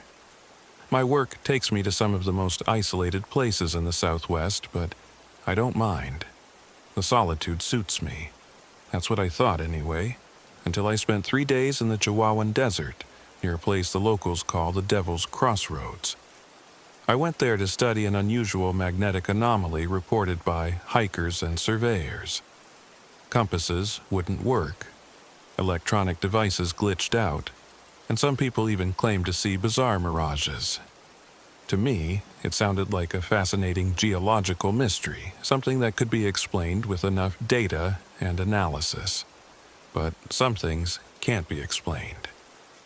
I parked my RV in the shadow of a dry riverbed, the sun baking the white sand into a blinding glare. The landscape was starkly beautiful.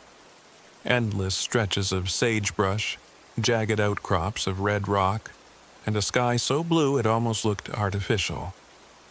The first thing I noticed was how still everything felt. There were no birds, no insects, no rustle of wind through the scrub.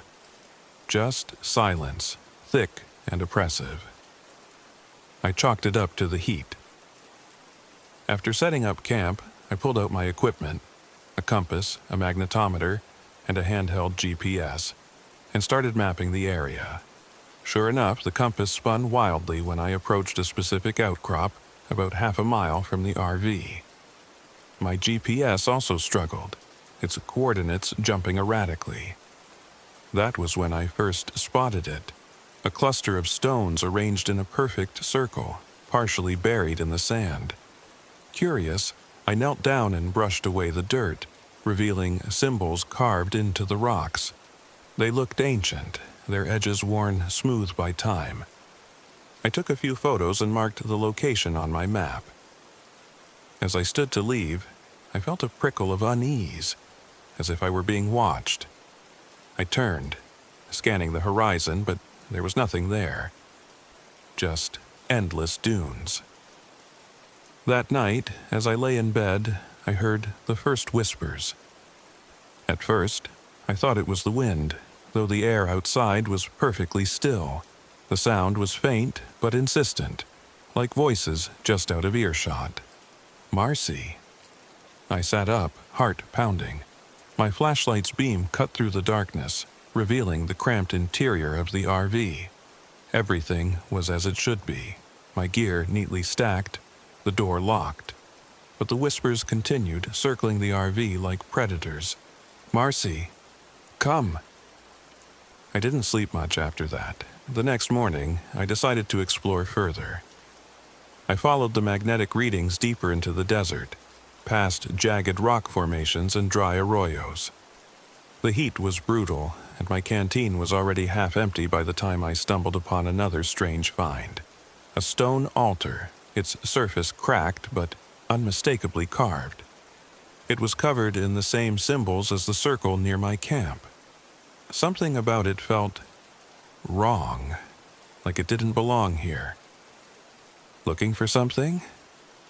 The voice startled me so badly I nearly dropped my compass.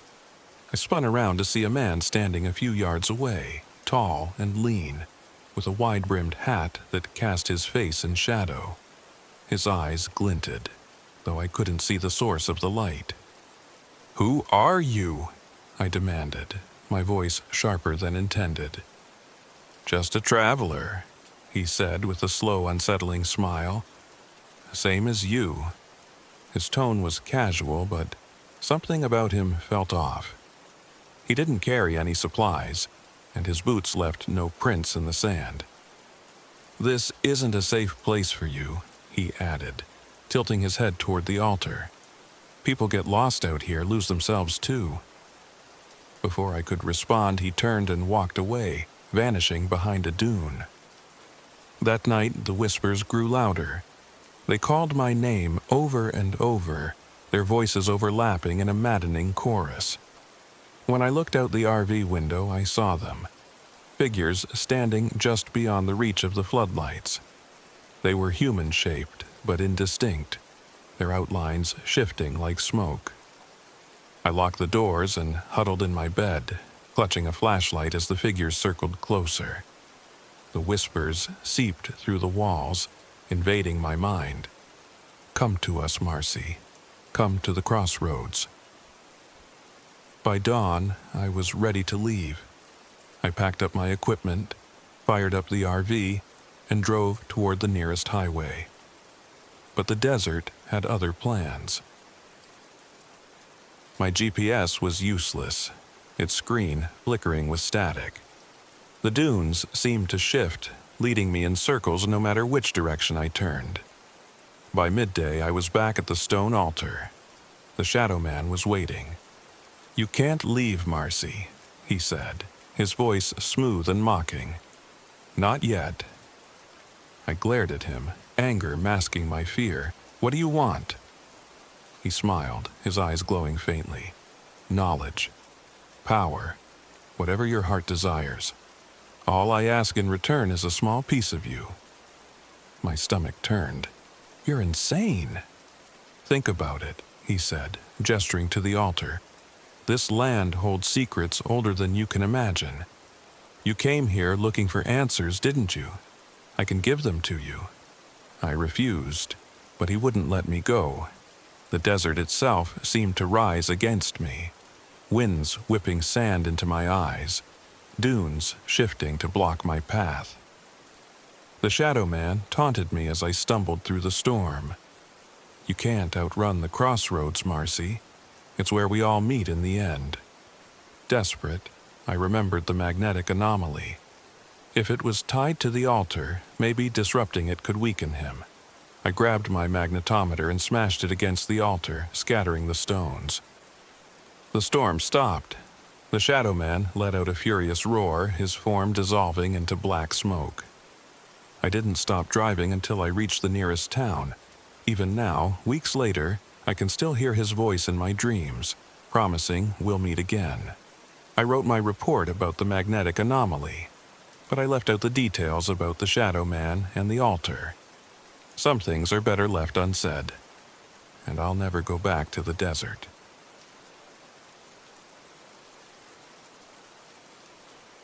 My name is Leah Matthews, and I'm 27 years old. This happened last fall, during what was supposed to be a fun trip to the Mojave Desert. I had no idea it would become the most terrifying experience of my life, one that still haunts my dreams and makes me shudder every time I hear the wind. It all started with a simple goal: to boost my fledgling travel vlog. I'd been steadily growing my channel for about a year, sharing videos of abandoned places and remote adventures. When I read about Rhyolite, a ghost town on the edge of the Mojave Desert, I was hooked. The crumbling remnants of its mining past, the eerie emptiness, the whispers of ghost stories. It was perfect for my audience. Derek, my boyfriend, wasn't as enthusiastic. "It's the desert, Leah," he said, leaning against the RV's door. "There's nothing out there but sand, heat, and bad cell service." "That's the point," I replied, setting up my camera gear. "People love this stuff. It's spooky, mysterious. Plus, the petroglyphs near the town will make for an awesome video." Marcus, my friend and cameraman, chimed in. "Spooky is fine, but have you read about the legends around here? Skinwalkers, man? Creepy stuff?" He grinned, but there was an edge of seriousness in his voice. I laughed. "You're always superstitious. It's just stories to keep tourists on the trails." Derek rolled his eyes. "As long as we're out of there by dark." Spoiler, we weren't. We arrived at Rhyolite mid-afternoon. The sun hung low in the sky, casting long shadows over the skeletal remains of the town. Broken-down buildings and rusted mining equipment littered the landscape, their edges softened by the encroaching desert sands. I immediately pulled out my camera, eager to capture the eerie beauty. "Leah, come check this out," Marcus shouted from across the main street. He was pointing to a cluster of petroglyphs etched into a nearby rock formation. The carvings were intricate, depicting animals, people, and strange distorted shapes that didn't resemble anything natural. "These must be ancient," I murmured, running my fingers along the grooves. The air around the rock felt colder than the rest of the desert. I shivered and stepped back. "That's not just art," Marcus said quietly. "I've read these are warnings. Navajo tribes use them to mark cursed places." Derek snorted. "And you thought camping here was a good idea?" I brushed them off. "Come on, it's fine. Let's get some drone shots before sunset." As the golden light faded, The desert's atmosphere shifted. Shadows deepened, and the air grew still. The occasional gust of wind sounded almost like whispers, too faint to make out but persistent enough to unnerve me. We set up camp just outside the town. The RV's generator sputtered as it powered our lights and equipment, a faint metallic buzz that grated on my nerves. Derek kept shooting me looks, his face a mix of annoyance and worry. "This generator better hold out," he muttered, running a hand through his hair. "It'll be fine," I assured him, though the flickering lights said otherwise. The first strange thing happened around 9 p.m. Marcus and I were reviewing footage when Derek came inside, pale and visibly shaken. "There's something out there," he said.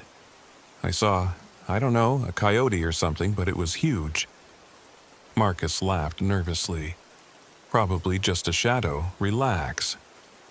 Derek shook his head. "No, it wasn't right. Its legs were too long. Its eyes, they glowed." I decided to humor him and stepped outside with my flashlight. The desert was vast and silent, the only sound the crunch of gravel beneath my boots. I swung the beam around but saw nothing except the empty expanse. "See? Nothing," I said, turning back toward the RV. That's when I saw the tracks.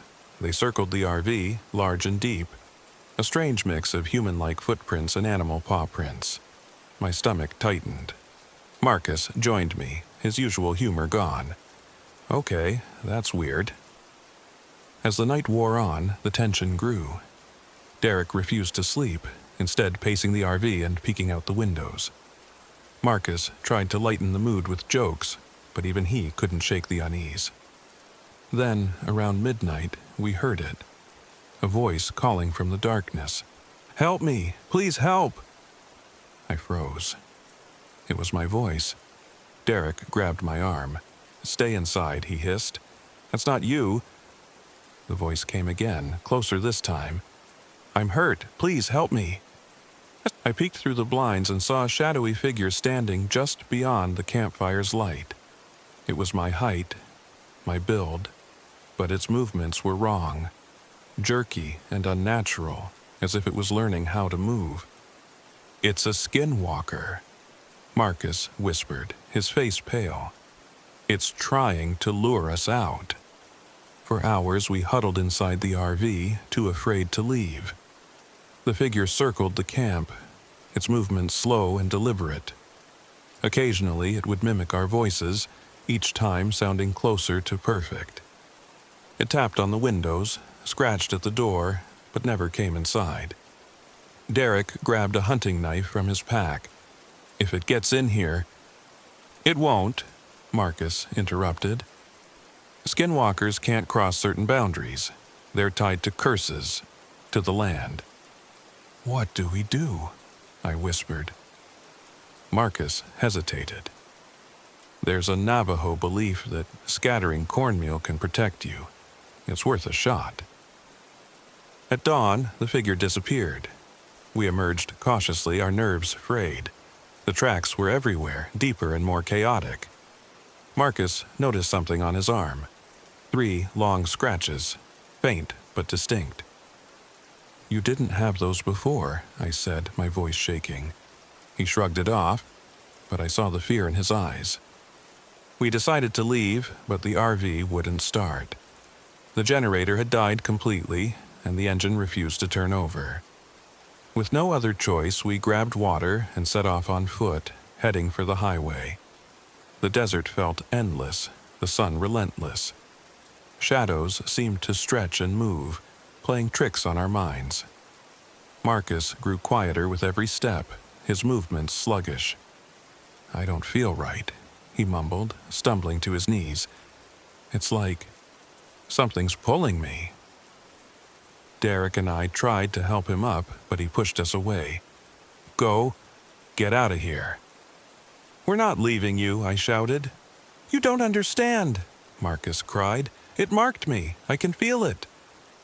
Before we could argue, a shadow loomed over us. The skinwalker had returned. its form shifting between human and beast, its hollow eyes locked onto Marcus. "Run!" he screamed. We ran. The last thing I heard was Marcus's scream, a sound I will never forget. We reached the highway hours later, dehydrated and traumatized. A passing motorist found us and called for help. When we reported what had happened, the authorities dismissed it as heat exhaustion and stress. But we knew the truth. Even now, I can't shake the feeling that it's still out there, watching, waiting. Every so often I check my camera, and there's a moment of static, just long enough to see a shadow flicker in the frame. It's not over. I know it's not over.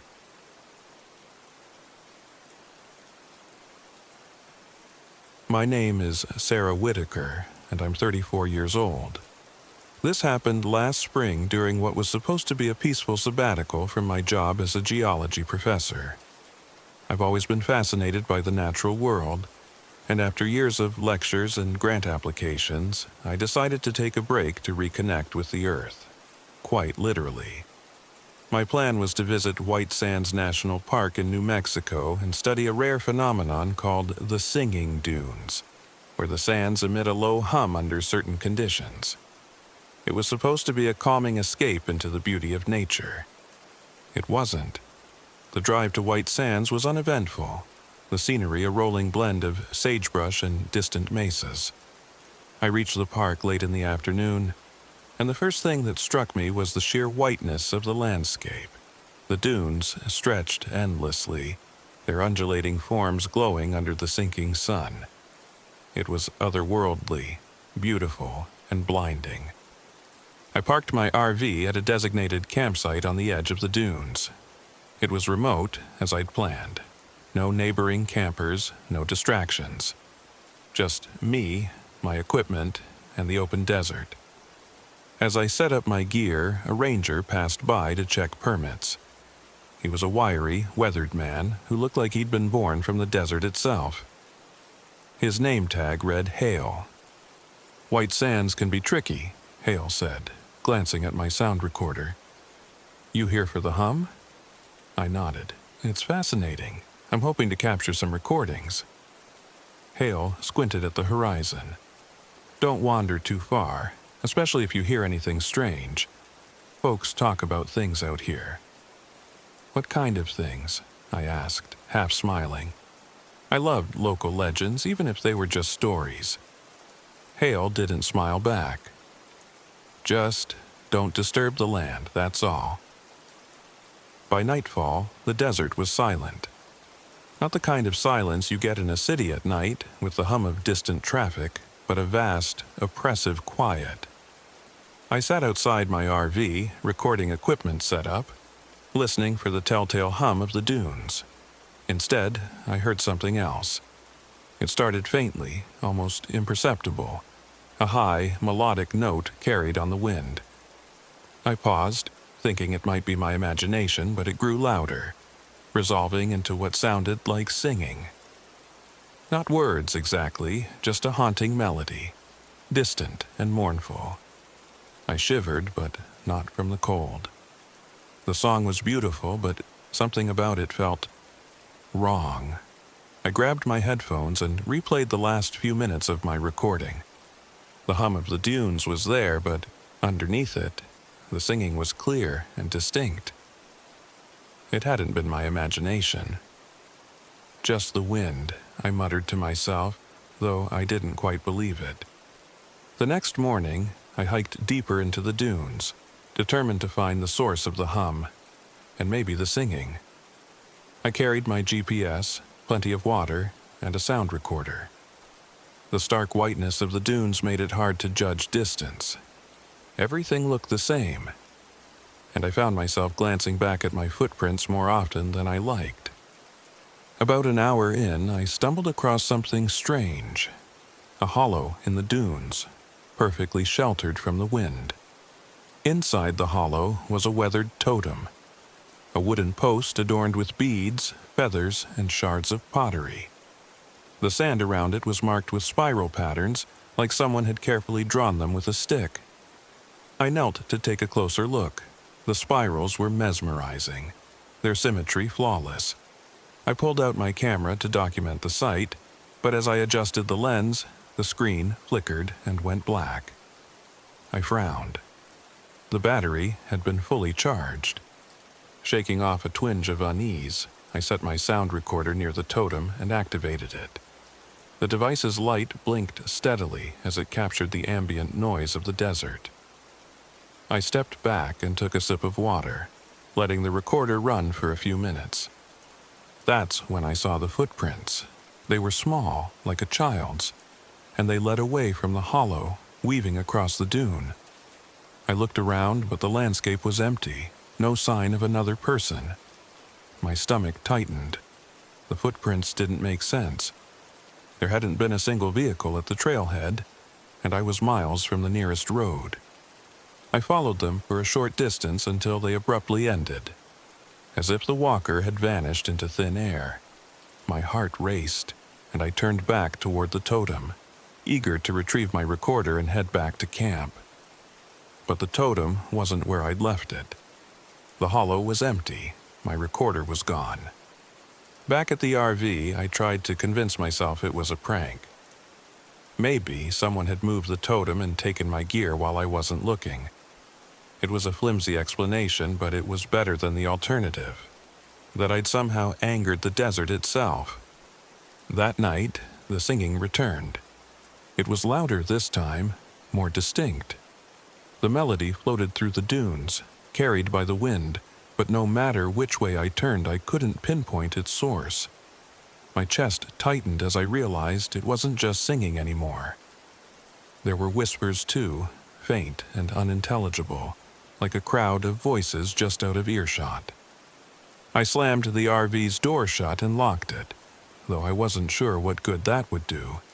The whispers grew louder, and then something tapped against the window. I froze. The tapping came again, soft and rhythmic. Slowly, I turned to look. A small handprint, smudged and sandy, was pressed against the glass. The next morning, I decided to leave. The desert could keep its hum and its legends. I packed my gear, started the RV, and drove toward the park's entrance. But after 20 minutes of driving, I realized something was wrong. The dunes looked the same as they had when I'd started. The landscape was unchanging, a looping panorama of white and sky. My GPS flickered uselessly, refusing to locate me. Panic gnawed at the edges of my mind, but I forced myself to stay calm. I had plenty of fuel, plenty of water. I just needed to retrace my steps. As I turned the RV around, I saw them. 3 figures stood at the top of a nearby dune, silhouetted against the sun. They were small, like children, but their forms were indistinct, shimmering like heat waves. I blinked, and they were gone. The sandstorm came out of nowhere. One moment the air was still. The next, it was a howling wall of dust. I pulled the RV to a stop, covering my mouth and nose as the storm battered the vehicle. The wind was deafening, but beneath it I heard the singing again. This time it was inside the RV. I spun around, heart pounding, but the cabin was empty. The singing grew louder, harmonizing with the howling wind. Shadows flickered in the corners of my vision, darting too quickly for me to focus on them. Then the whispers returned. "Leave," they said, overlapping and echoing. "You shouldn't have come." I grabbed my mother's locket from my bag, clutching it tightly. It was my most prized possession, the only thing that had kept me grounded since she'd passed. Desperation made me remember the ranger's warning, "Don't disturb the land." "I'm sorry," I shouted into the chaos. "Take it, just let me go." I opened the door and threw the locket into the storm. The wind snatched it instantly, and for a moment everything went still. The singing stopped, the whispers faded. The storm began to die down, the wall of dust thinning until the dunes reappeared. I didn't wait. I started the RV and drove, this time finding the road without trouble. When I reached the ranger station, Hale was there, his face grim. "Looks like you saw them," he said quietly. I didn't ask how he knew. I didn't want to know. Even now, months later, I can't explain what happened. I never retrieved my equipment, and I've avoided White Sands ever since. Sometimes, though, when I'm alone and the wind is just right, I think I hear the singing again, a faint, mournful melody, calling me back to the dunes. But I'll never go back. I've learned my lesson.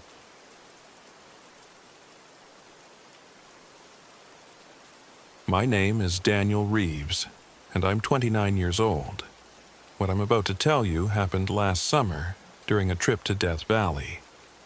It was supposed to be just another stop on my journey as a travel writer, a chance to research the eerie legend of Devil's Drift, an abandoned mining settlement that I thought would make a great story.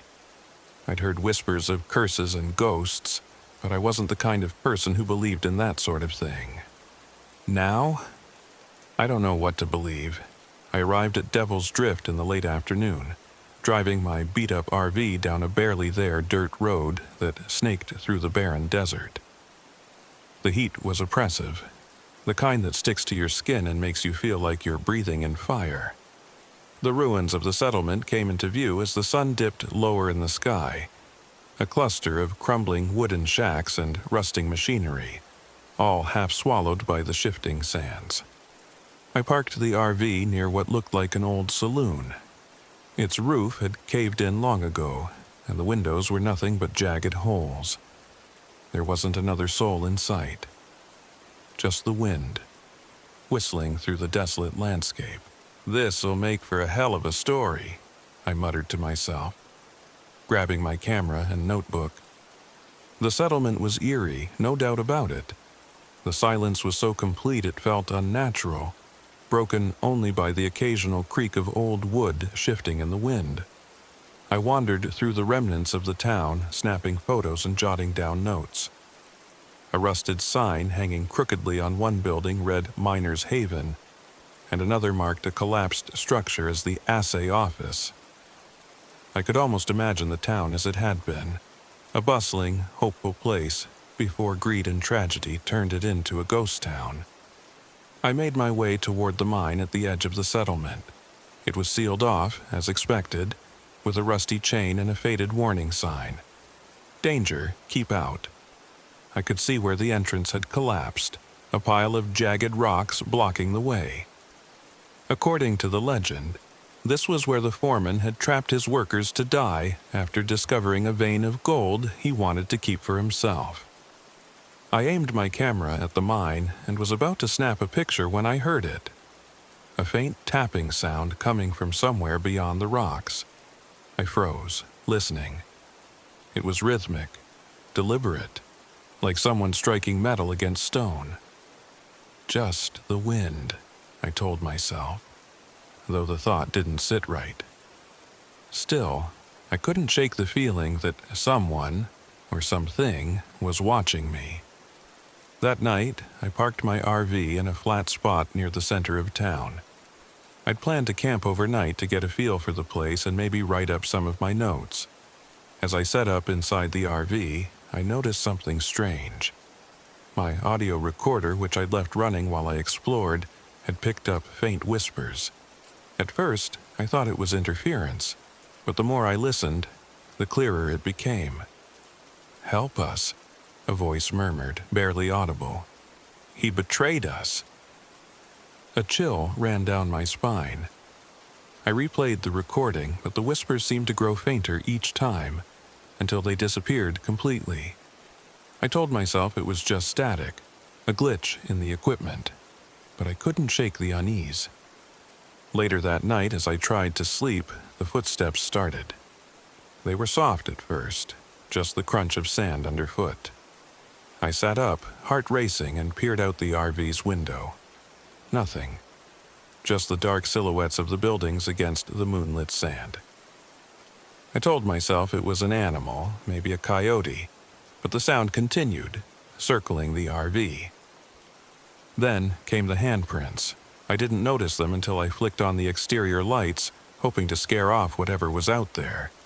Dozens of smudged, sandy handprints covered the windows, too large and distorted to be human. My breath caught in my throat. There was no way someone could have done that without me hearing or seeing them. The tapping began again, this time louder and closer. It came from the direction of the mine. By morning, I was ready to leave. I packed up my gear and started the RV, but the engine sputtered and died. I tried again. Nothing. Cursing, I grabbed my toolkit and stepped outside.